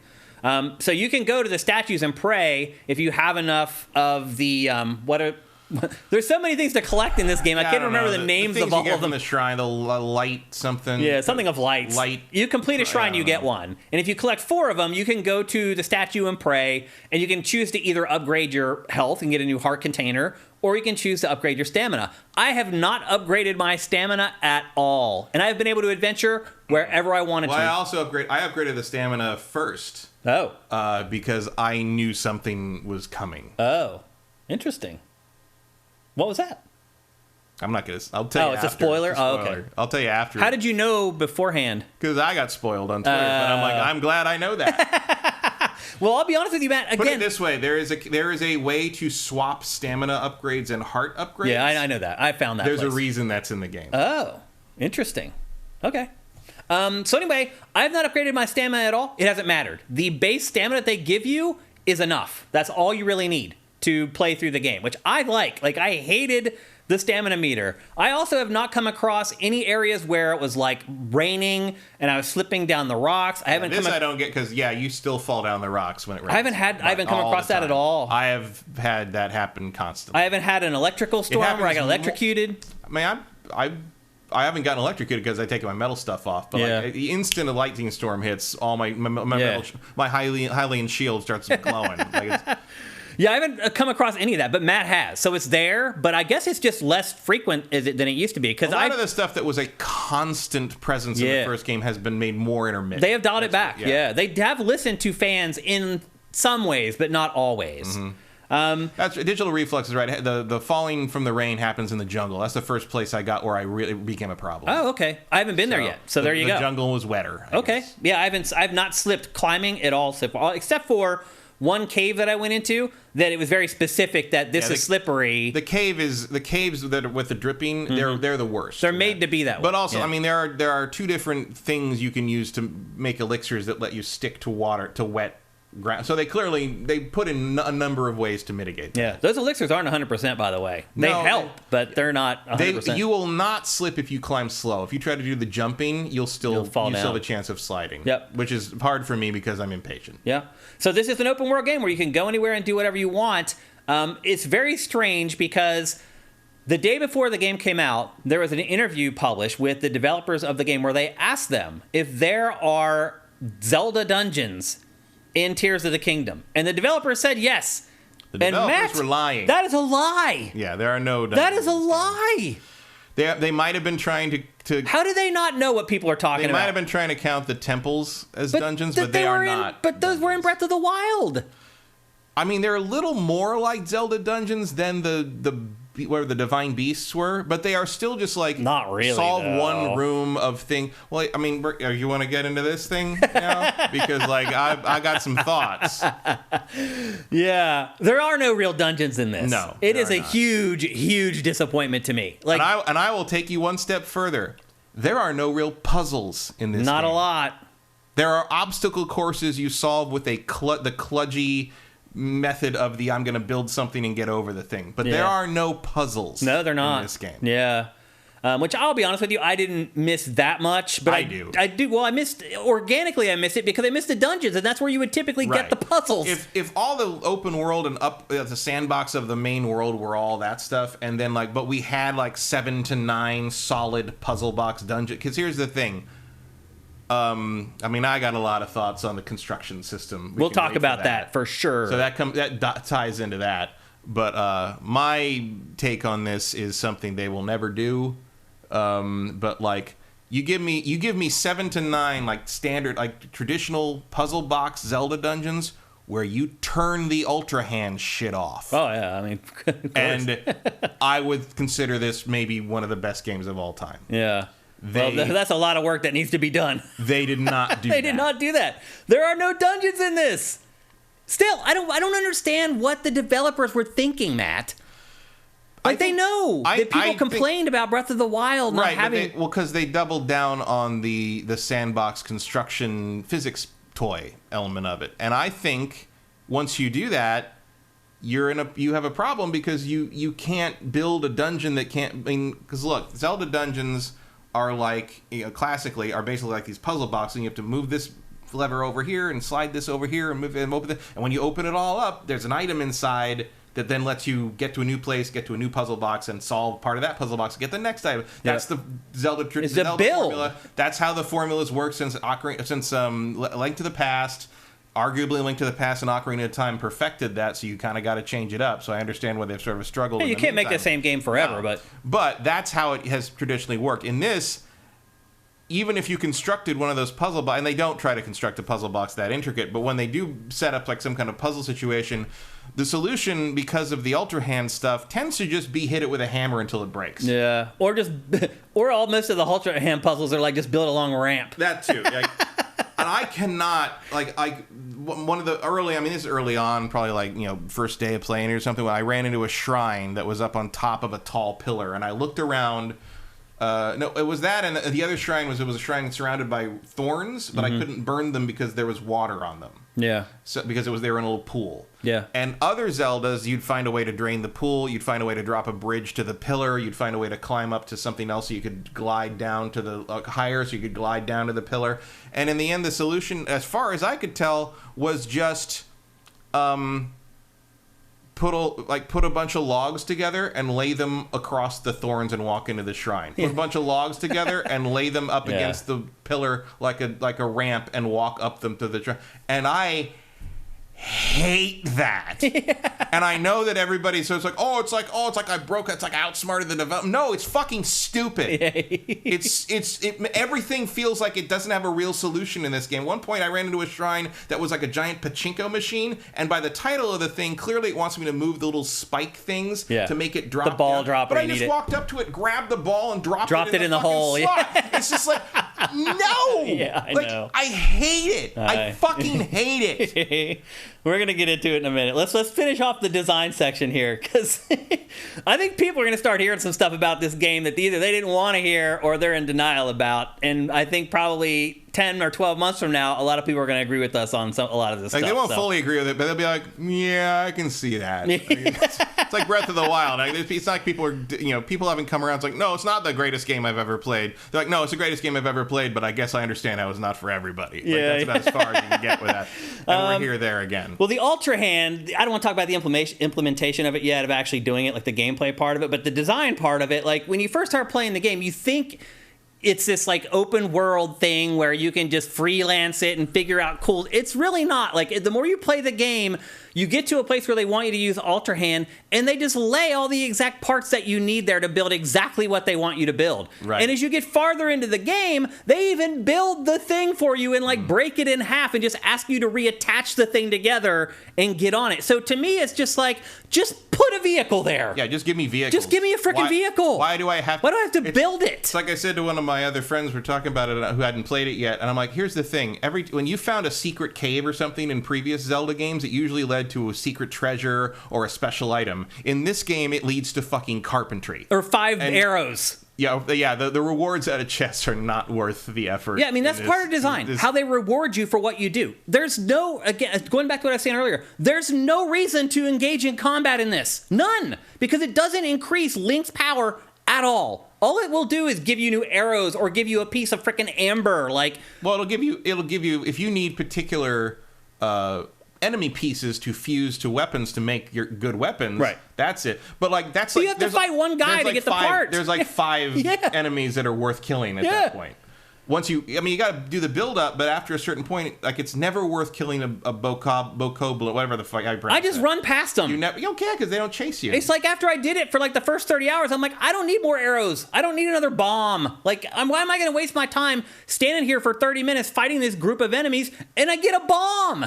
I feel the rewards in this. There's sometimes, like you said, you go into a cave, you go through a whole network of caves, you get to the end, and there's just some stupid ass thing in a chest that I don't like. I don't need that. It doesn't help me. What, you don't like your decayed longsword? Yeah, seriously, the weapons. The game also does not adjust based upon you. So there have been times in this game where I have no arrows. and I'll be in a cave, and you'll get to one of those areas where they have the rubble, and you need to shoot a bomb flower with an arrow at the cave to knock it down. This is before I had the Goron, and I could use him to crash through the stuff.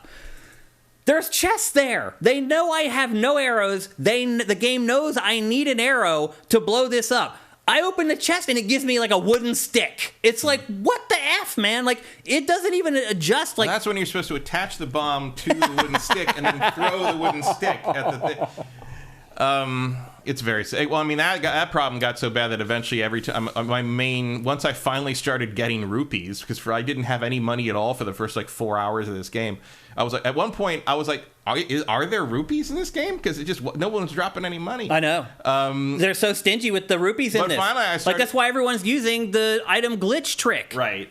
But before that was invented, I was like, well, I spent all my rupees on buying arrows every time I got to a town because I knew I was running out of arrows all the time. Why don't they give you freaking arrows? Well, the thing is, like, the way this game works is like basically everything seems to be very preset in a lot of it's all predetermined what's in the chest. So you know that what's in the giant wooden boxes is arrows. Yeah. So I got to the point where I was not assaulting like Bokoblin like a little camp. I wasn't attacking them to kill them. I wanted their fucking boxes. Right. Because that's where the arrows were. Yep. So I just go in and like whack them with a stick and kill them, and then I like destroy the box and get all my arrows. And luckily those boxes can be generous with the arrow. I mean, I have like 400 arrows now. I don't need to worry about that anymore. But like early on, it was a scavenger hunt for arrows, and I'm like, I don't feel like this is what they intended me to be doing. Yeah. Why am I spending all my time running around trying to find arrows? Also, some of it is as I started watching stuff online, I'm like, oh, like, you're not even supposed to fight. You're supposed to build like some weird trap contraption and let them run into it. And like, you're not even supposed to use your weapons half the time. From what I've seen, some of the people playing this game. Like, well, you could choose. Right. Like, you can build some crazy contraption that takes you 15 minutes to build. Well, also, or you can just shoot him with a freaking arrow. Right, but you also know what's way more effective than either of those things? Activating one of those flamethrower things, ultra-handing it, and just holding it in front of everybody for 5 seconds. Like, it's like every time I really tried to engage with the building in this, where I was like, okay, this actually is a cool scenario. They've given me a bunch of stuff to build whatever the heck I want. I'm going to take the time and spend 30 minutes here building something awesome. It always was ruined by something else. So you get to the Death Mountain, and there's train tracks that go all the way around the mountain. And I see that, and they give you this big pile of stuff to build something with. I'm like, I'm going to build a freaking death train.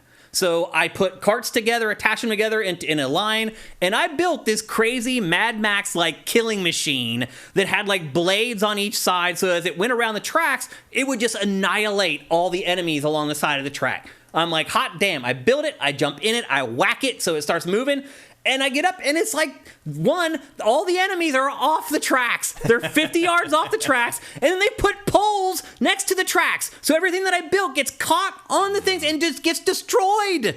I was like, what is this? Like, no, this is not what I want to do. I just wasted 30 minutes of my time on this nonsense. There's another time, like early in the game, it's like, okay, I need to get this thing up high. Here, what they want me to do, they want me to build a balloon that uses heat to rise. I build the wooden bottom. I build like a wooden vertical support. I put the candles down on it. It starts to fly. It flies up before I can get on it and takes off without me, which pisses me the F off. And then it goes up 10 feet, and the whole thing catches on fire and falls to the ground. I'm like, what am I doing? Why am I doing this? This is not Zelda. This is not what I want to do.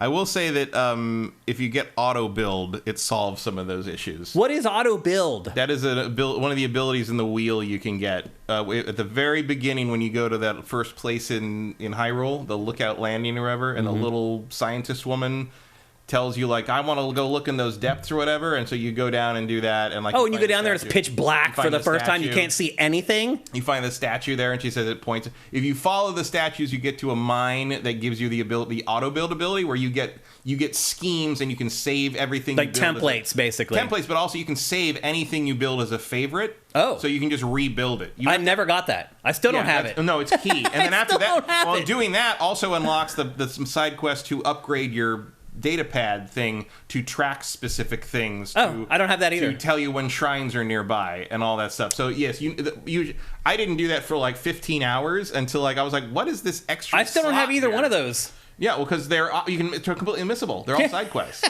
I mean, that is one of the drawbacks of like go anywhere, do anything. Is like it doesn't hold you by the hand, and you could miss really important stuff. But once I did that, like I was like, oh, okay, like this is easy. So now when you get to like one of those puzzles where they give you all the pieces for like whatever, oh, you want me to build up monster truck number B or whatever, you can just go auto build, pick the monster truck thing, and it'll just put it together for you. It just grab the parts off the ground. Grabs all the parts off the ground and puts it together. I don't even have that. I don't have that ability. And if you don't have the parts, you can pay Zoanite to create it.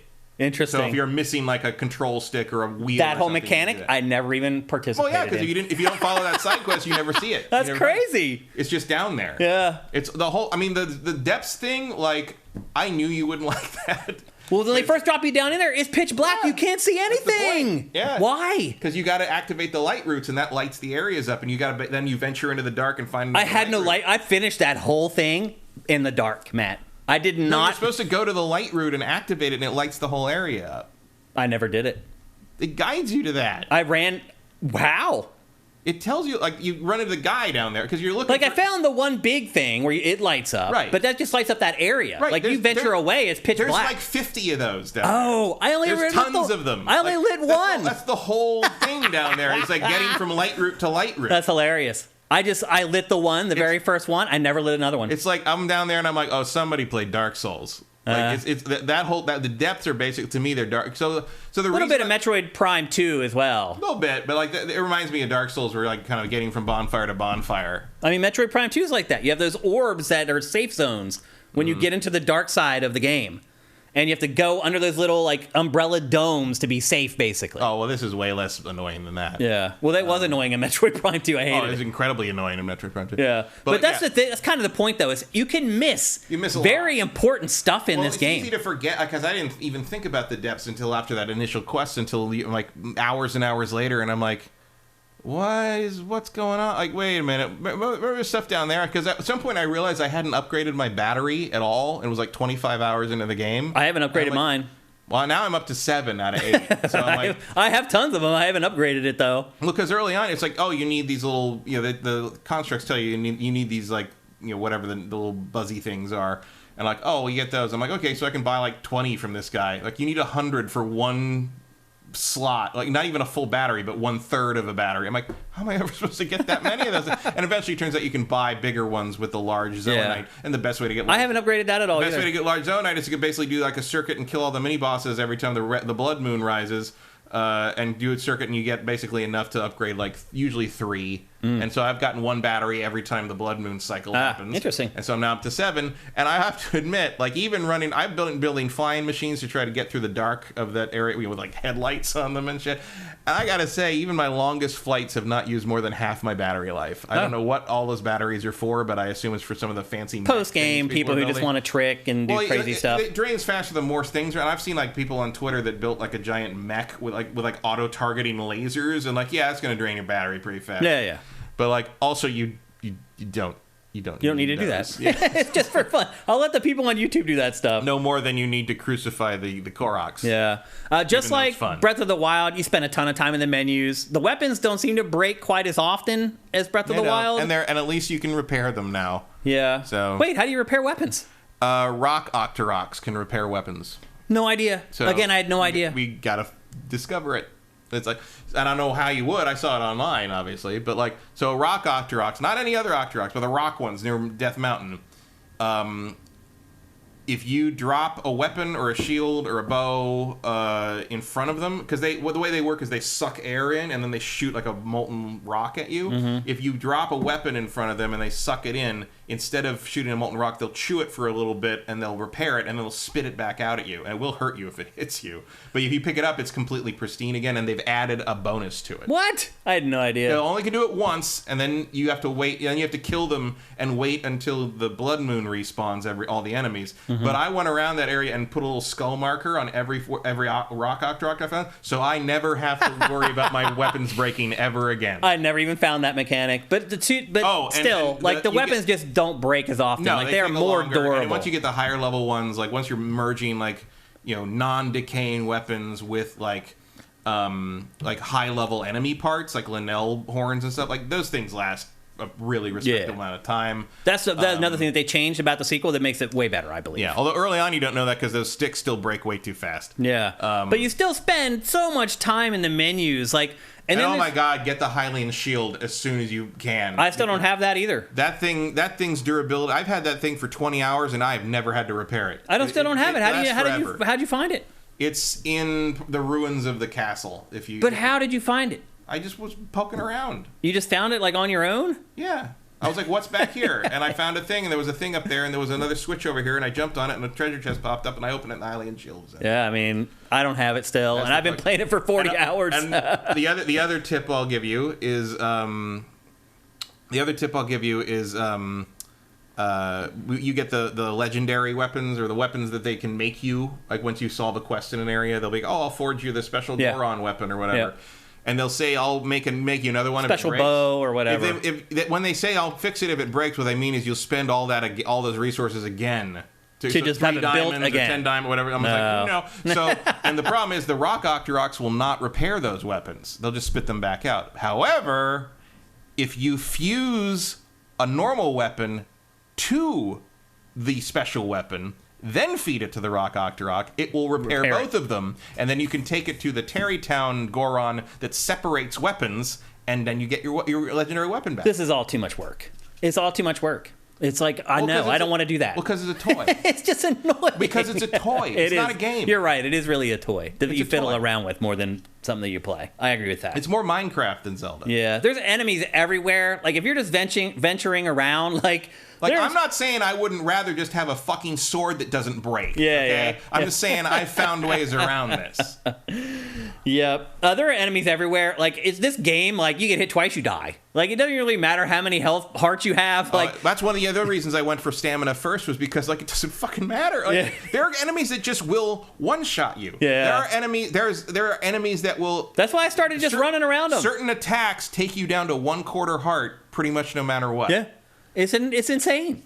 I mean, honestly, there was times where I was like, am I playing like Dark Souls or am I playing freaking Zelda? Dark Souls came to mind several times. We'll get to the gameplay in a minute, and Dark Souls, this is not when it comes down to the combat. No, it is not. But a lot of time you spend in the menus, like when you fuse things to your arrows, like as you play through the game, that menu becomes like literally like 150 things. It takes like a minute to scroll and find what you want. Like I should be able to customize what's in that wheel. Like I mean, you can. You can order. You can. You can order it by most use. Can you eliminate stuff though? You can't eliminate stuff, but you can order it by, I think, order of pickup, power, and most use. I have things ordered by most use, so the things I use the most are just up front. So I didn't do any of that. Thing are just bombs, fire plants, splash plants, and the bright seed. This is one of those games where if you don't use a strategy guide or you don't go online. Like, I haven't. Well, in this case... So look at all the stuff that I've missed. Well, that thing just tells you that. You need to read the things, the text boxes. Well, I'll say this. Like, the first couple of days I played this, I was in insane pain. I was going to say, you might have been a little bit distracted.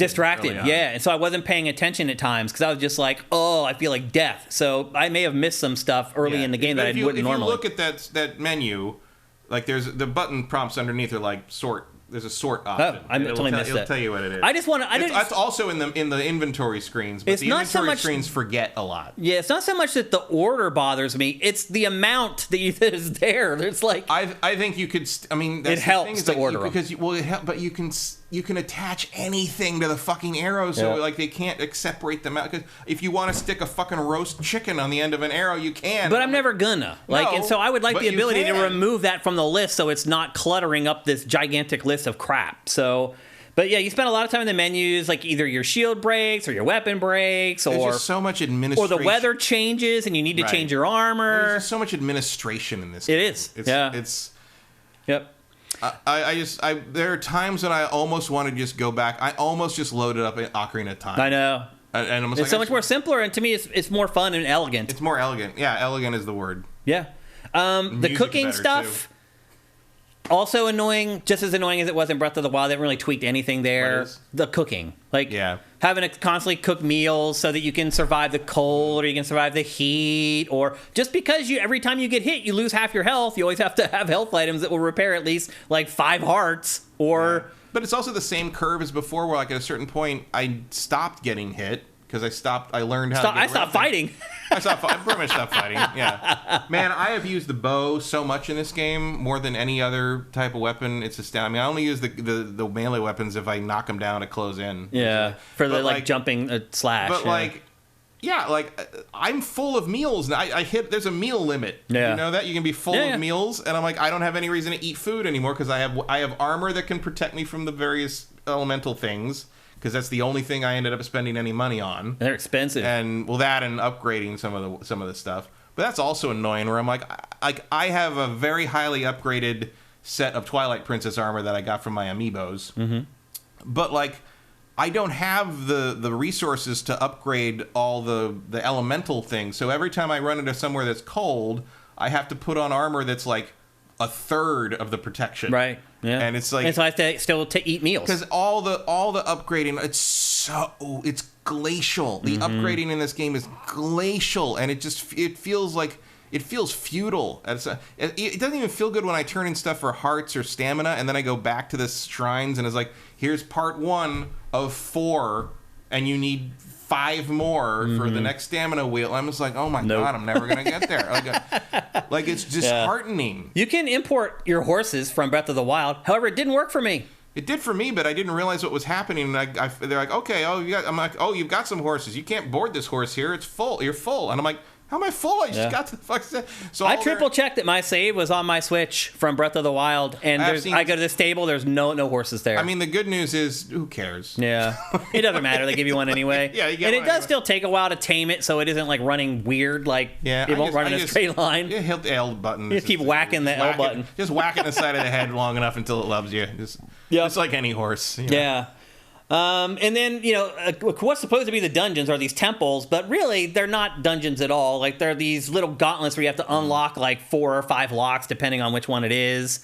And basically they just mark them on the map. You need to find the location, and you do something to unlock it. And then once you unlock them all, then you fight the boss, and then you get the tier. And the boss fights are the closest to classic Zelda things in the game. They are all incredibly easy and disappointing. I have not enjoyed any of them. I thought the sludge fish was kind of cool. The sludge fish was the closest to something from the old games. But again, it's all just hinging, and because it does hinge on the ability you get. But the other thing is, like, the different items and abilities you get in the old Zeldas tend to be pretty big shifts. And all the abilities you get from the sages in this game are basically just attack modifiers. Yeah. And that's not as interesting to me. Yep. Although the one you get from the Zors is probably the most multi-purpose. I would say, like, it solves the most different problems. You think so? It gives you a free hit. It knocks things back. It puts fires out. It clears sludge. I felt like I hardly used it after I left there. It protects you from heat.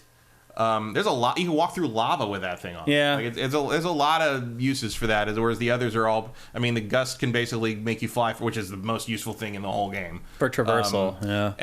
But it can kind of blow enemies over if you're lucky, if they're small enough or whatever. And then it just helps with speed too. The Goron one just helps. I'm like, I just appreciate you because I can blow up a piece of rubble by hitting A twice instead of going through the fucking pretzel finger thing of applying a bomb to my arrow. And I cannot believe that to shoot like a special arrow, you have to hold R trigger, hold up on the D-pad, move around with the right stick to find the thing, let go, aim with the right stick, then let go of right trigger. And if you want to be locked onto an enemy the whole time, you have to be holding the L trigger the whole time. I'm like. And there's no button remapping in the game. There's no accessibility options whatsoever. Well, that transitions nicely into the gameplay section. It feels weird and archaic in that regard. It does. The combat in this feels like trash. Yeah, I mean, I've seen all the tricks people can do to make it like fancy or whatever. Like we're just playing this. I mean, maybe I played too many Dark Souls or something, but I'm like, no, this is not. First of all, I can hardly ever get the parry right. Like, I can't get the timing right. Parry's tough. The flurry is tough. I mean, his jumps are slow. His dodges are slow. It just feels mushy. The only jumps I can time right are the ones on like the Linnells because I fought them in Breath of the Wild so much I kind of know what the. Yeah. But trying to do that on like a Bocop, like a. Forget it. I never. You can't time it. Right. Like because they're erratic. Like, again, after a while, this game taught me to not fight anymore. I'm like, I can beat optional bosses in Bloodborne without getting hit, and I can't parry in this game. I can't fight 4 bokoblins in this game without getting hit in the back of the head by something. I feel the same way, man. I just, after a while, it just taught me to not fight anymore. I guess it doesn't matter because you're not. It doesn't matter. I'm just gonna miss 5 arrows or some amber. Like, doesn't matter. Like, after a while, I just started running past all the enemies. A lot of the combat, at least my combat in this game, really should be accompanied by the Benny Hill theme. Yeah, like it's just. Yeah. Well, watch this scene right here where he keeps throwing boulders at me and just keeps knocking me back. Like, stuff like this happens all the time. That's why I like the allies. Because I just let if I had the allies, I'd throw the Goron at them and then stand back while they whacked them for a while. Like throw an arrow in. They don't do a lot of damage though. They don't, but they distract them. They do, and that helps for sure. But again, after a while, I just ran away from combat. I was like, why? I don't need to do this. The rewards aren't worth it. I will only fight now if it's something's directly in my way or if I want a particular item from something. Yeah. Like I'll hunt Lionels down or actually I haven't beaten one of the big Ghidorah things. I don't even know. I haven't been dumb enough to go near one of them yet. Yep. So I did not feel like the combat in this feels good at all. If you play modern games that have really like responsive combat, it feels like mush. Even just watching like the combat in B-roll, watching him do his backflip to flip away, it's like watching it in slow. Maybe it is. Maybe the frame rate's freaking dying. I don't know. But it feels like combat in this game is like slow motion. For you, the enemies seem to go full speed. Mm-hmm. It's really weird. And also the other thing is not to get into the performance early or whatever, but there's a side quest where you have to liberate one of the villages from they call them pirates, but they're just bokoblins again. Yeah. But you have to fight, and at one point I guess you can probably stealth your way through, and I did take it more sneaky after failing the first time, but I went in and the guy blew the horn, and 7 or 8 of them come running in. And the frame rate just tanks to 10. It's happened over and over. I lost the fight because it was fucking chugging. I couldn't do it anymore. Yeah. And I cannot believe people think this is acceptable performance. It is. I don't think they do. I think they're just willing to overlook it because they like the rest of the game so much. I get, or because they think it somehow gets a handicap on the Switch because it's just the Switch. Yeah. And I get that, but it's it still fucking blows. Yep. And I just don't see that anymore. And any other company would get roasted for that shit. If the fights if the liberating the construction site mini side things in Spider-Man 2 dropped to 15 frames a second, I guarantee you we're gonna hear about it in the fucking reviews. Sure. It's a different standard. There's no doubt about it. Yeah. And I'm just so tired of that because it's not acceptable. It's a perfect 10 though, Matt. Uh-huh. Let's talk about the building with the Ultra Hand, the actual physical act of building stuff with the Ultra Hand. In the words of Lindsay Ellis, thanks, I hate it. It's a vast improvement over the thing that was just kind of slapdash in Breath of the Wild. Oh, yeah. It's a gigantic improvement. That still doesn't make it fun. No. This is all about, do you enjoy games like Minecraft? Do you enjoy building games? Do you enjoy game tools? If you do, you're gonna love this game, and I can see where if somebody likes that stuff, this is a 10 out of 10. Oh sure, if you're, that's the thing is I realize that I am an old man, and the times they are changing, and the kids are into Minecraft, and this is the hotness, and that's what Zelda is now. I get it, but I don't like it, and I don't either. It does not give me any kind of satisfaction whatsoever. Yeah, I never, like I said, every time I really dove into it, I felt like the game punished me for it. Yeah, I don't feel like I'm doing anything functionally or constructive. I know where people are like, oh, they give you multiple solutions. You can solve it however you want. I'm like, I don't want to solve it however I want. I want to solve it. Right. And as quickly as possible. And quickly as possible means just putting together a really long ramp. I feel like there's no interplay between me and the designers. Yeah. Because it's just here's a thing, build a thing to go around it, and that's not a puzzle to me. That's an obstacle. Well, you can always find a very simple way to solve all this stuff. Yeah, it feels like short-circuiting it. I know some people get kind of I outsmarted the developer thrill from that, but I do not. I don't either. I don't care. I feel like it's just sort of an empty. It feels lazy, and it's like playing a dungeon. It's like playing Dungeons and Dragons with a lazy DM who expects me to do all the work. Yeah. And the thing is, the construction system and the physics, this might be one of the most bug-free games I have ever played. It really is astounding. The fact that all of these things interact together and attach to each other and have physics that affect each other. Like, it is one of the most impressive programming feats and design feats I have ever seen. Yeah, and it is amazing. Hate every second. I just don't enjoy doing it. I'm subjected to it. Like, I understand the work involved and that it's impressive. The developers that were like boggling over on Twitter was like attaching one of those, the suspension bridges, attaching it to a rolling monster truck wheel thing with an axle attached to the axle, and it rolls it across through the water. Mm-hmm. It's like, the physics of the wheels, the physics in the water of the wheels, the physics of the wheels on the axle, the physics of the bridge on the axle being dragged across, the physics of the bridge unfolding, the physics of the bridge floating on the water, the physics of the bridge becoming at the end of the day, this is how you solve most of the problems. Right, you just build a bridge. I have never seen anything. That's my most impressive physics interaction thing I've seen in a video game since the train in Uncharted 2. Yeah. And the train in Uncharted 2 is a scripted event. Right. This is just something you can all make real happen. Time. Yeah. It's amazing. It really is if you're into it. I don't want to do it. I don't either. I have no interest in it at all. The thing I keep comparing it to, and I hate this, and I'll explain it a little more after I say it, but I keep thinking of Transformers Revenge of the Fallen, one of the worst films I've ever seen.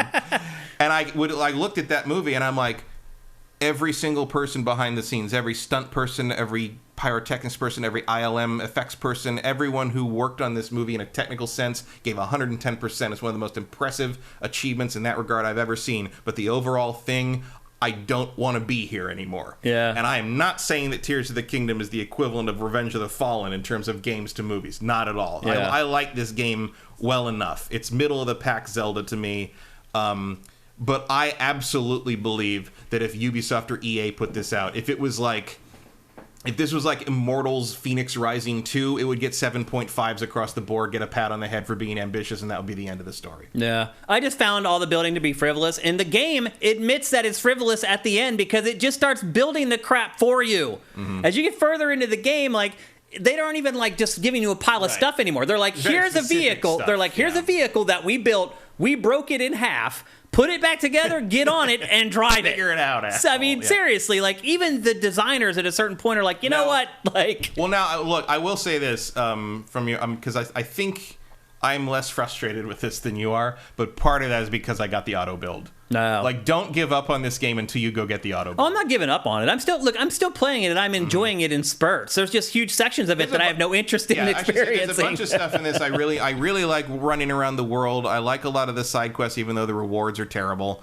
I like shield surfing. I think that's one of the most improved things from game to game. It feels like they took was basically almost like a weird accident and turned it into an actual game mechanic. By the way, we were also right, Matt, about the Ascend feature. That it was, in fact, a debug thing that they turned into a mechanic. Also, that is pretty much useless for the most part in this game. I hardly ever use it. I've used that a lot. I don't. Well, I've used it a lot to get through traversal things because it's the easiest way to get up a lot of mountains. Because they've stuck a bunch of weird outcroppings on things, so you can do that. I just jump on the rocks that fall from the sky. It breaks the game. You just jump on it and recall it.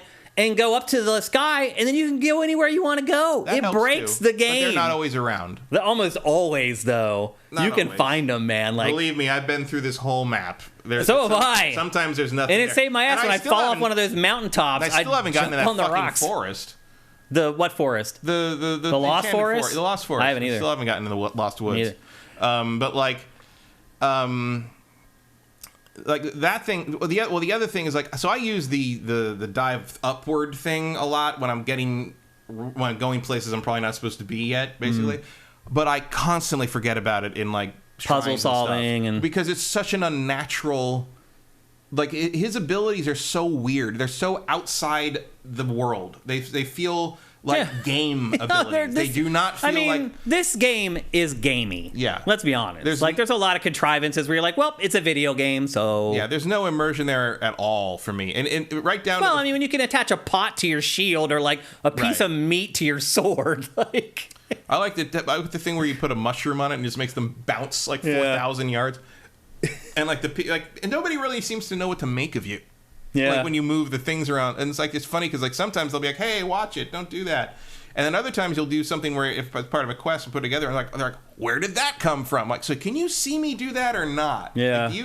And if you can see me do that, why isn't everyone terrified of Link? Like, I don't know. But I feel like the game doesn't have that awareness in general. Like I said, it can't recognize that you need arrows, and will then put arrows in the chest so that you open it up and you get the arrows. Like almost every game does that now. Right. Well, it's like I said, like, it's a toy box. It's a sandbox, and a sandbox doesn't know that you've got sand in your shoes, so it's not going to give you a shovel when you need it. Yep. You got to do that on your own. So surprisingly, for a Nintendo game, it's very rare that I am not really on board with the gameplay. And Nintendo, generally, that's something Nintendo nails, how it feels to actually play the game. This game, I feel like I'm disconnected from Link in combat. But again, after a while, I have not struggled with controls on a game like this in a long time. I've also found myself, even after 40 hours, having to think about stuff. Yeah, wait a minute. Like, what do I need to do? Like, 40 hours in. Man, I've watched some, like, videos of, like, these guys who, like, their whole existence right now is putting YouTube, like, 5 videos a day up about tricks and tips and tricks and da-da-da. And these guys, like, I watched one guy, he's got something, the game's been out for what, like a week and a half? Yeah. And he's got something like 100 videos on it already. He puts out a video every 4 hours on it, and he's good. He can beat everything without getting touched once. Like, he's an expert at the game. And he still accidentally brings the camera up sometimes. I do the same thing. Like, it's so... Because there's so much to wrap your head around. Like, there's modifiers for, like, everything. The thing that I hate, every time I'm trying to build something, I'm building it, and I rotate it. You hold the right bumper to rotate, put the thing down, I attach it or do whatever I'm doing. I go over to get the next thing, and I hit the right one. I do the same thing. Every fucking time. And I don't know why. I do the same thing. It's some kind of old man brain wiring thing. We're both doing it. Yeah, I don't know what that is. I've had to think about stuff a lot playing this. And I never have to do that anymore. No, not at all. It's bizarre. What else do I have? I desperately want a button remap on this thing. I've considered moving over to the Dolphin emulator just so I could do that, but at this point I'm 40 hours deep and I don't want to redo all this shit. I'm surprised that you've enjoyed adventuring, because to me, I've tried to do it, and like, you just are constantly harassed. There's like enemies everywhere. It's like, and they follow you for like 2 miles. Like, once you activate them, like, they will follow you for like half a mile. Especially the skeletons. And you get away from them, and you're like, oh, I gotta wait. And then 3 skeletons come up from the ground. I'll tell you what. Then you run from them, and then a Lionel comes riding over the hill. I'm just like, what the hell? Like, and one hit and you're dead. Like, it's crazy that this is a kid's game. And it's that easy to die. It really is crazy. The caveat I'll give there is that there's no penalty for dying at all. You're right. Other than wasting your fucking time, and the fact that there's still load times in this game. Yeah, there's the checkpoints are frequent. You can save whenever you want, and I would recommend saving a lot. Very friendly. I mean, you can save before you do something that has a random. And hope you get a different. Result. I do that when I go to fight like a monster I need a particular item from. I'll save it, kill him. If I don't get the item I wanted, I reload again. Try it again. Yeah. I mean, that's the best way to do that. It is. Yeah. So that part's good. So that's good. It's funny that I actually, because the sudden overwhelming of like, where did you come from thing actually keeps reminding me of the one time that happened to me in Jedi Survivor, when I was running around and I went to fight like little guys, and then some stormtroopers showed up, and then some battle droids showed up, and a bunch of thug guys showed up, and I started fighting all of them, and then in the middle of it a Rancor showed up, and he just ate me. And then when I went back, you have to go get your force, your XP back. It was on top of a cliff that you can't climb. And I'm like, so I just lost. I'm like, what the fuck? And I've never seen a Rancor there again. Ever. Weird. It was just the open world on that main planet. Like, it was like in visual sight of the town, and a Rancor just showed up and ate me. And I'm like, what the fuck was that? And the last patch that went up, there is actually a patch for one of the bugs was getting killed by a Rancor and the XP recovery being put in an inaccessible place. So they know that it's happening. Interesting. But I would still like to know where that Rancor came from. That's crazy. I also had some times in this game where, like, in a shrine, like, I would try something, like my contraption would burn up or parts of it would fall down in a pit. And a lot of times, like, they'll respawn all that stuff. Sometimes it doesn't. Yeah. And you have to leave the shrine, come back in, and everything will appear again. One of the only time, other than the performance issues, one of the things I wish this was on an actual modern video game system for, like on the PS5, you just walk into that shrine and everything would. Oh yeah, you have to wait. It'd be completely seamless. It is a little weird playing Switch games. You could look into the shrine and see what the puzzle was. From outside. It is a little off-putting at this point, having played PS5 and Xbox Series so much, to have long load times in a game. Yeah, and this is like on a card with flash drive. Like, it should be fast still. Like, it's not a disc that it is pretty fast. It's just modern fast. Yeah, it feels a little old. Like it's too bad. Yep. What else is there? Yeah, graphics, we talked about that kind of already. Yeah. It's a pretty game, but it just runs like trash. The art direction is beautiful. It's gorgeous. There are some moments that I'm like, oh, wow. Yeah. And then you move and everything goes, The lighting's definitely better. Like, it's... Like, the towns look better. Like, everything looks better. I mean, like, for all the people saying that this was going to be a lateral visual move, like, performance-wise, in some ways. Yeah. But it does look better than the first I think significantly. Like, it is objectively prettier than the And there's just more stuff. Like, it's almost too much. Like I said earlier, like, you can't get away from enemies at times. They're just always, like, popping up out of somewhere and, like... Yeah, I will say, like, you're never not engaged. Satisfied with the performance...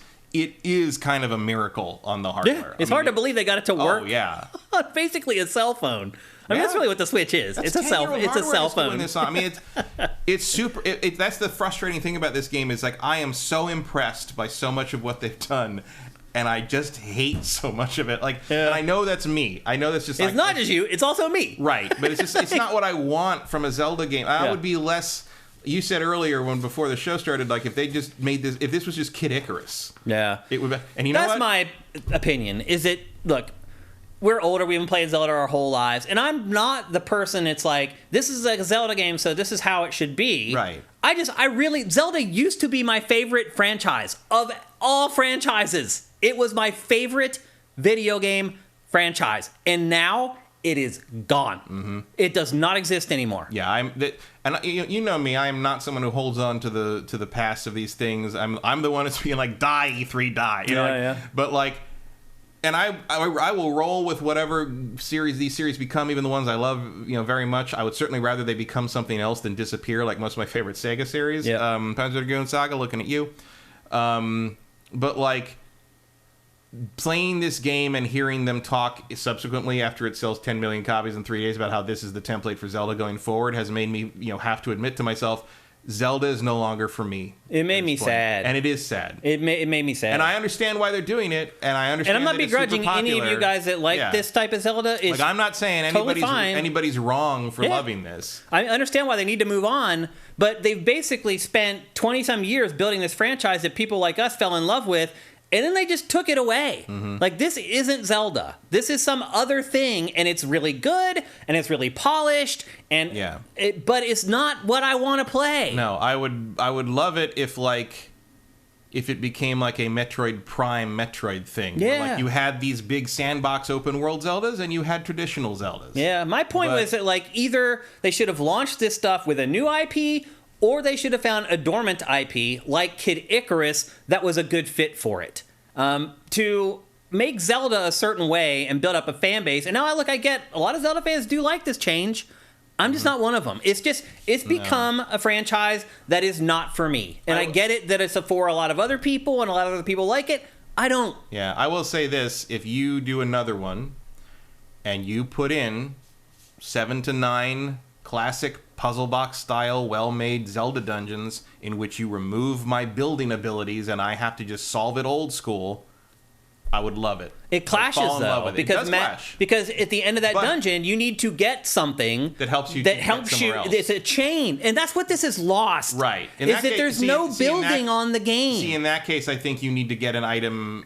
You need to get an ability at the end, but you also need to get an item that then opens the next dungeon. Yeah. And that's. And then you end up using that item in that dungeon for the first third of the dungeon, and then they start layering in the other stuff you have already. Do that, and also, I mean, even Super Mario won't be easy. No, but like this wasn't easy either. Yeah, it's true. Even Super Mario Sunshine gave you levels without FLUDD. Yeah, and they need to remember that. On this, I'm just really bummed, man. I feel like a friend died. That's how I feel after playing this game. No, I hear what you're saying.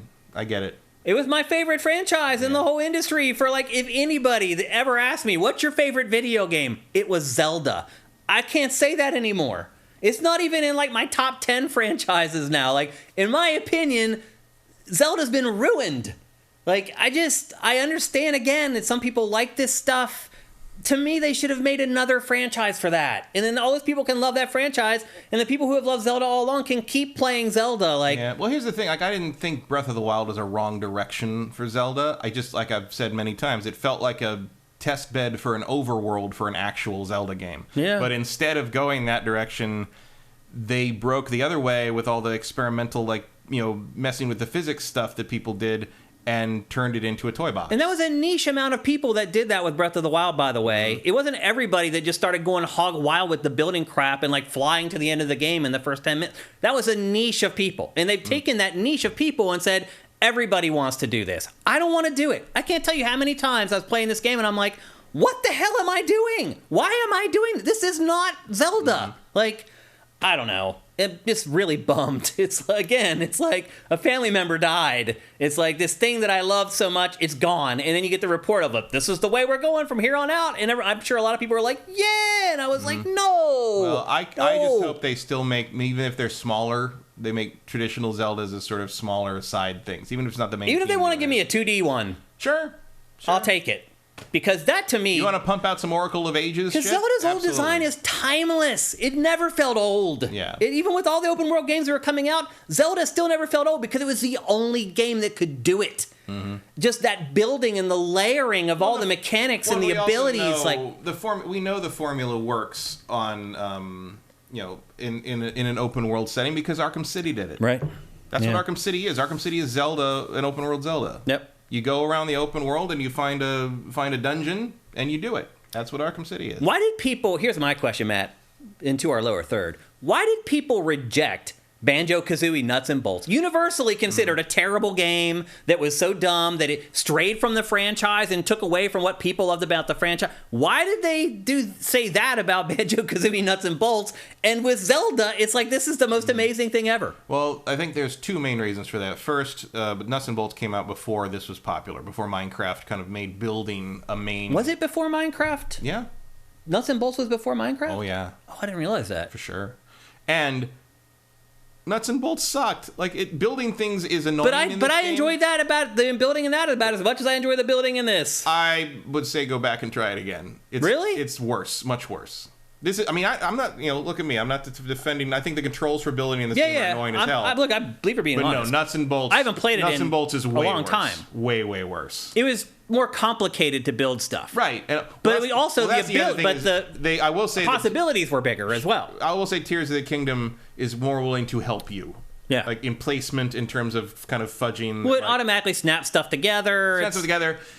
Doesn't super matter where you place the turbo fan. Like it's still mostly works. It's not going to spin in a circle unless you really put it in stupid places. Yeah. I've linked because I couldn't lift a heavy thing, so I linked like 4 turbo fans on either side, and I'm like, is this going to make me flip over? And it didn't. It lifted the thing up pretty well, and it worked exactly how I wanted it to work. For the most part, these things work the way I expect them to, even if it doesn't make a lot of physics sense every time. So I appreciate that. I appreciate that the control stick you can stick on things changes things completely, so you're no longer at the mercy of... But did you notice towards the end of the game, there's always the control panel now. When it first started, they're like, oh, you got to stand on the side, it'll lean, and it'll turn. But halfway through the game... I have 40-something control stick orb things just in case I need one. Like, they realize that it's, like, annoying AF, and they're like, people are going to get sick of having to do this, so let's just give them the control unit. I mean, part of that is also sort of like...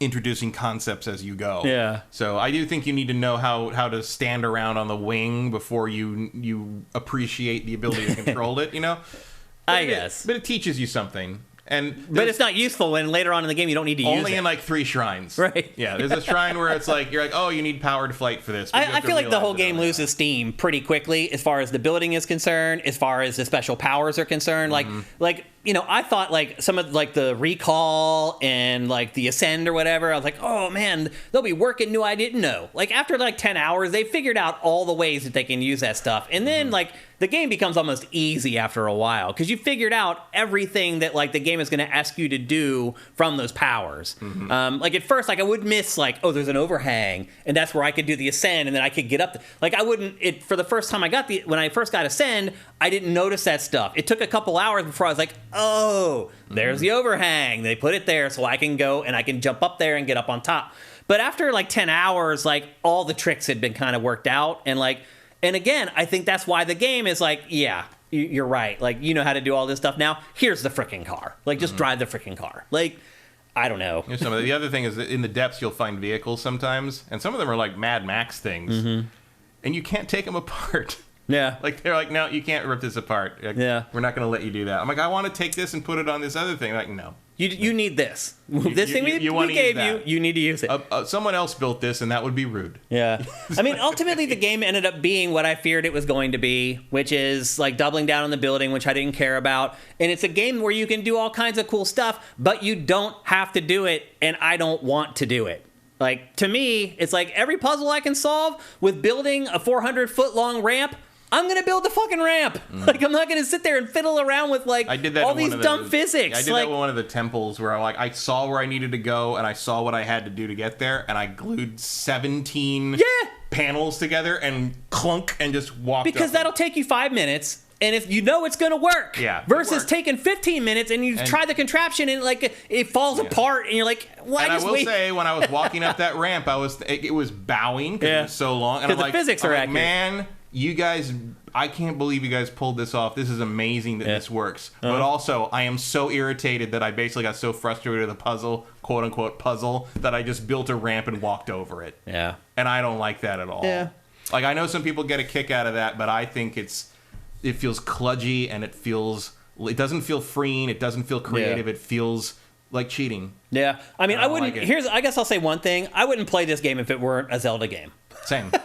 I mean, my love for Zelda is what makes me put up with all the crap I hate to play the little bits that I really like that are still like Zelda. Mm-hmm. If this were just some new IP, like, I would probably have played about 10 hours of it and been like, I'm good. Yeah, if this was Immortals Phoenix Rising 2, we'd all have moved on by now. Yeah, so I don't know. I also don't think the ability to build a powered mech or a monster truck really fits Zelda. Yeah. Like I said, why am I doing this in a Zelda game? Like, I know why it's not a new IP, because a new IP wouldn't sell 10 million copies in 3 days. In 3 days, yeah.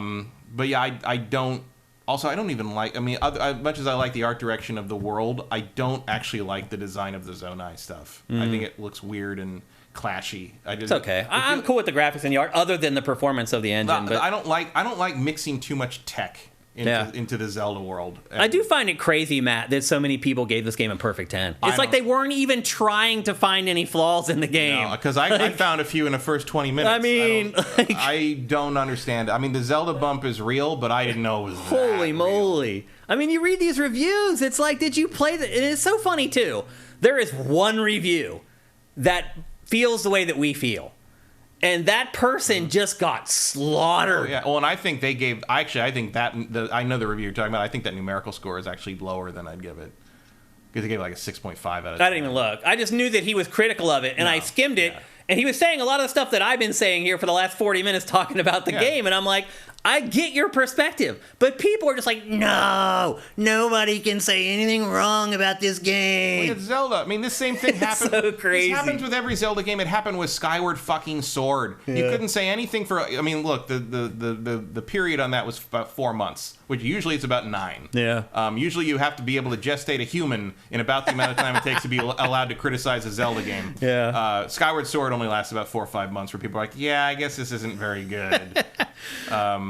Yeah, let's check out what you guys are saying in chat, because you guys have all been playing this. If you haven't read Steph Sterling's review, he gave it a 7. They're on target with that too. Yeah, and are getting a lot. Pod is asking how it's sitting at a 95. I don't know, man. Like, I don't know. This is in my angrier moments, I'd give it a 7. In my happier moments, I'd give it an 8. I mean, it's legitimately a good game. It's just not a game that I want to play. I'm just not interested in it.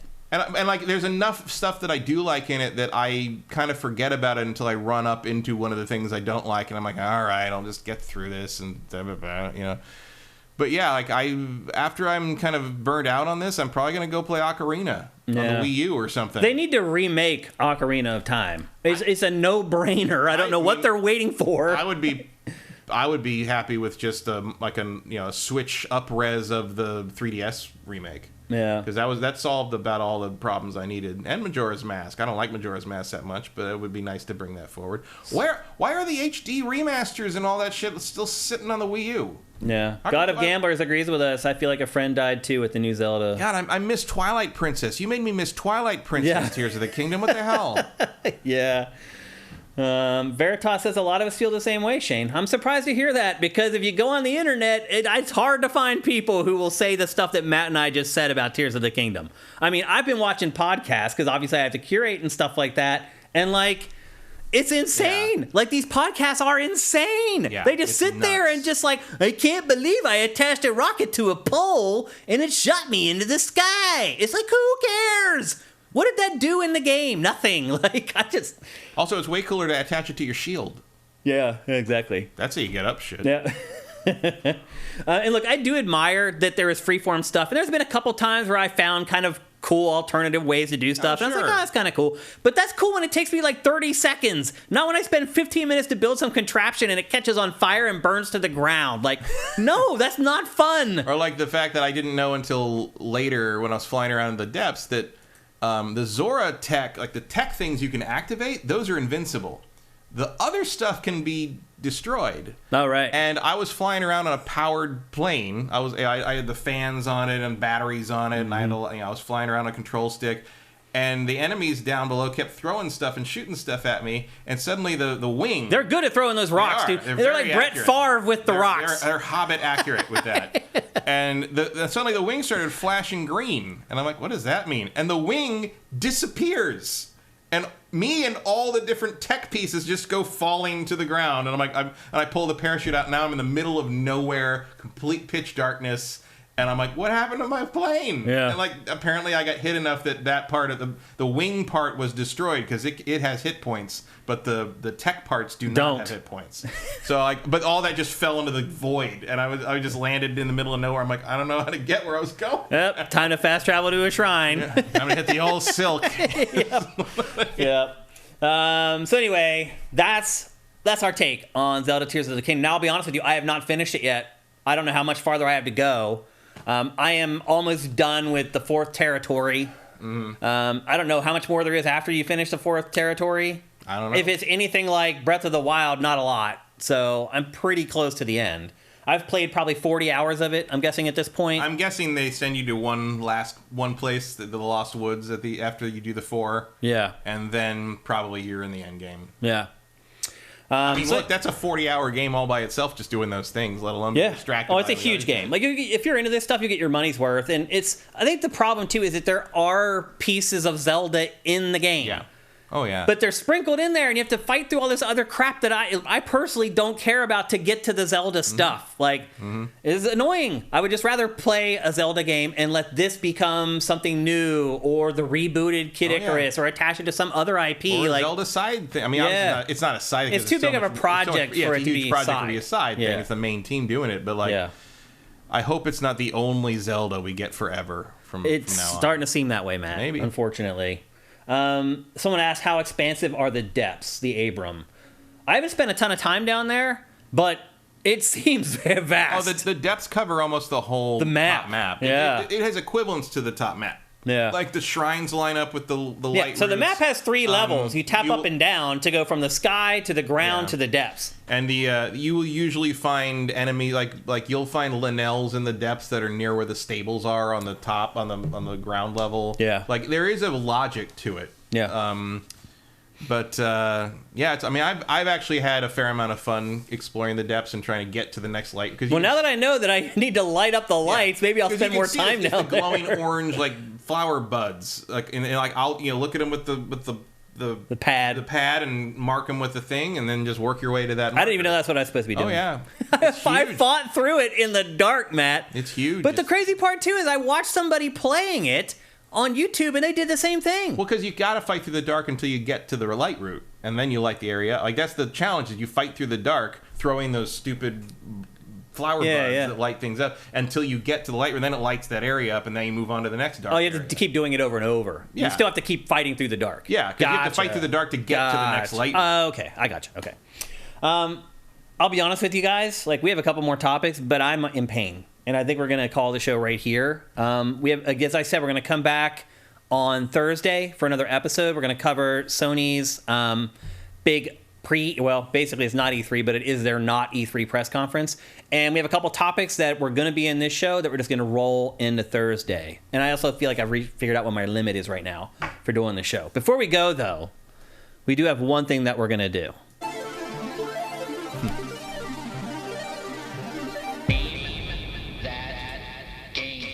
All right, we are going to do Name That Game, and we'll have another one on Thursday. For those of you who don't know, Name That Game, I show you 5 screenshots for a game. You try to guess the name of the game. Screenshots start off obtuse. They become more obvious as we go. You need to guess the name of the game before Matthew Kyle. A couple things before we get going. We put the chat into slow mode, so you can only put in one guess every 60 seconds, so don't spam the chat with just a bunch of random game titles, hoping that you get it right. The other thing, too, is that if you have already won this year, do not play. Do not guess. Do not do anything. Just let other people play and let other people win. And then one final thing is, wait, what is the other final thing? There's always 3 things that I say, and I can't remember what the third one is. So, no, I got slow mode. I got you can't play again. Yeah. Oh, it's PC codes. So the winner gets a free game, and it's for PC. And if you don't play PC games, or you don't have a friend who plays PC games you can give the code to, don't play. Let somebody win it who will actually use the code. And again, if you want to give it to a friend, that's totally cool. If you win it, it's yours. You can do whatever you want with it. But if you're going to get the code and it's just going to sit around and not use it, let somebody else get it. And with that, it's time to play. You ready, Matthew? Mm-hmm. All right, here we go with the first screenshot for Name That Game. Heavenly Sword. Not Heavenly Sword. Not Red Faction Gorilla, Swan Senpai. No guess. Oh my God, they got it all right. First guess. Squishy Muffin got it on the first guess. And the Drifter J got it on the next guess. Yes, it is Metal Gear Solid 5. You guys are amazing, man. You guys are amazing. Just crazy. I wonder what about that screenshot. There is, I recognize the quality. There's the something sparse about grass, maybe? Is it, and like that, the rock texture? I don't know. It's a lot of people got it. But as soon as I read that on there, I'm like, oh yeah, it's Metal Gear Solid 5. Squishy Muffin, congratulations. Another round of applause for you, brother. Amazing. Like, you literally got it as soon as you saw the screenshot. And not just you, Drifter J got it, and then AJ the Legend Watson got it, and then Big Dave Lazard got it, Foe got it. It's crazy. Yeah, Johnny Hurricane says you spend a lot of time in that desert. You do, but still, man, like, that's crazy. You can't even tell it's a desert from that shot. Oh, yeah, it looks like desert scrub. I guess, a little bit. Anyway, here was the second. You guys are going to love the last shot for this, by the way. Here's the second one. Think anybody would have got it from that? Maybe I put the screenshots in the wrong order. I think that would have been a better first one. Interesting. Because like that doesn't look... I don't associate that environment as much with Metal Gear Solid 5. He's right. It looks more like a jungle, like lush. Desert. Yeah. Here's the third one. A horse. Oh, that would have given it to somebody to cover. You think so? Yeah, there's a certain look. Well, I mean, they got it in the first one, so they damn sure well would have got it on that one. What am I talking about? Here's the fourth one. That one pretty much would have given it away. And then here is the last one. This definitely would have given it away. And I had a little fun with that one. That one definitely would have given it away to pretty much everybody. So naked for plot reasons. Yeah. Well done, Kojima. I'm not complaining. It is the dumbest thing. Yep. Yeah. Before we go, I just want to give another shout out to LS Cream. Go to creamls.com and buy some. You can hit the store locator there. It'll tell you where you can get it locally, or you can learn about how it was made and all the ingredients that are in it. It's an ancestral recipe that comes from his family. Or you can get awesome recipes to make like the best drinks ever. It does suck that we only got through Zelda, but I do think that maybe Tears of the Kingdom kind of deserved its own episode of GameFace. Yeah, I mean, an hour and a half on Zelda. Biggest game of the year, biggest game of the last... And it won't be the last time we talk about that one. No. I think it'll be the last time here, though. Unless something drastically happens. Well, eventually we'll have Game of the Year discussions. And I'll have to address why it's not in mine. Or unless something crazy happens at the end of the game that like we couldn't foresee or something like that. I'm sure we would know by now. I mean, I honestly have tried to stay off of the internet playing this game. Which is why I missed so much stuff. Like, I still don't have the Hylian shield. I mean, I don't care, so I've been poking around and see if I would have seen something. But I mean, somebody beat it in 94 minutes. That's insane. Even with the idea that you could just fly to the end or whatever, that seems insane. I still don't know it made more sense in Breath of the Wild than it does for me right now at Tears of the Kingdom. Yeah, I actually don't know how you did it in 94 minutes, but whatever. Yeah, interesting. Okay, I made it 2 hours. So you guys can count on getting at least 2 hours out of me on Thursday. I'm doing the best I can. I'm hoping by next Tuesday I'm back up to full speed. We can do the full 3 hours where I can sit for that long without being in pain. But I've just reached my point. I was actually hurting a while ago. You guys couldn't see me, but I've been adjusting in my seat while the B-roll's been running. So once you turn a corner, it gets better pretty fast. Yeah, in terms of, that's what the doctor said in my emergency appointment I had. She's like, "You're going to turn the corner, and you're going to be like, wow, like I was right on the cusp." But I will say you should probably expect some discomfort of some kind for a long. I mean, after my bladder surgery, it was a year before I wore a belt and didn't feel some discomfort from it. Yeah. And that actually happened. I was like a year later, and at some point I was taking my belt off at the end of the day, and I was like, "Oh, I didn't notice I had a belt on today." Like I was like a full year later. Yeah. Again, the problem is that like if I'm at home, I can adjust and I can like shift my weight. Sitting on this chair, I got one way to roll. So look, I just want you guys to know that like I put it on the line to come in here today. Like I woke up today and I was like, this isn't a good idea. And my wife told me that it was a terrible idea because she's seen what I've been going through. But I was like, I got to get back out there. I got to try to roll in that desk chair. What? That big computer chair. Oh yeah. There's more room in that. That's true. I can sit cross-legged on that. That's chair. true. It's bigger. So we'll see. Hopefully by Thursday I'm feeling a little bit better. Thanks to everybody, you guys, for being patient while I've been going through this. I really appreciate it. Those of you who have stuck with me. Some of you guys have even bumped up your pledge. A couple of you guys have sent me donations, which is amazing. Like watching people like drop their pledges while I'm in terrible pain, but then seeing that some of you guys were donating maybe to offset some of that stuff, it really meant a lot. It really means a lot to me. I just want you guys to know that. I appreciate you guys so much. So thanks for showing up today. I hope you guys will show up again on Thursday because I think it's going to be an awesome show. I really think Sony's event tomorrow is going to be something special and show us a ton of stuff that we're really excited to see. It better be. It better be. They need it. Yeah. Although, do they? Well, no, not according to Microsoft. Smacking people down. Yeah, so we'll be back on Thursday again at 1 p.m. Pacific, 4 p.m. Eastern. Veritas, thank you for Twitch Prime, getting in there in the end. And we'll see you guys then. Everybody have a great day. See you on Thursday. GameFace is up and out.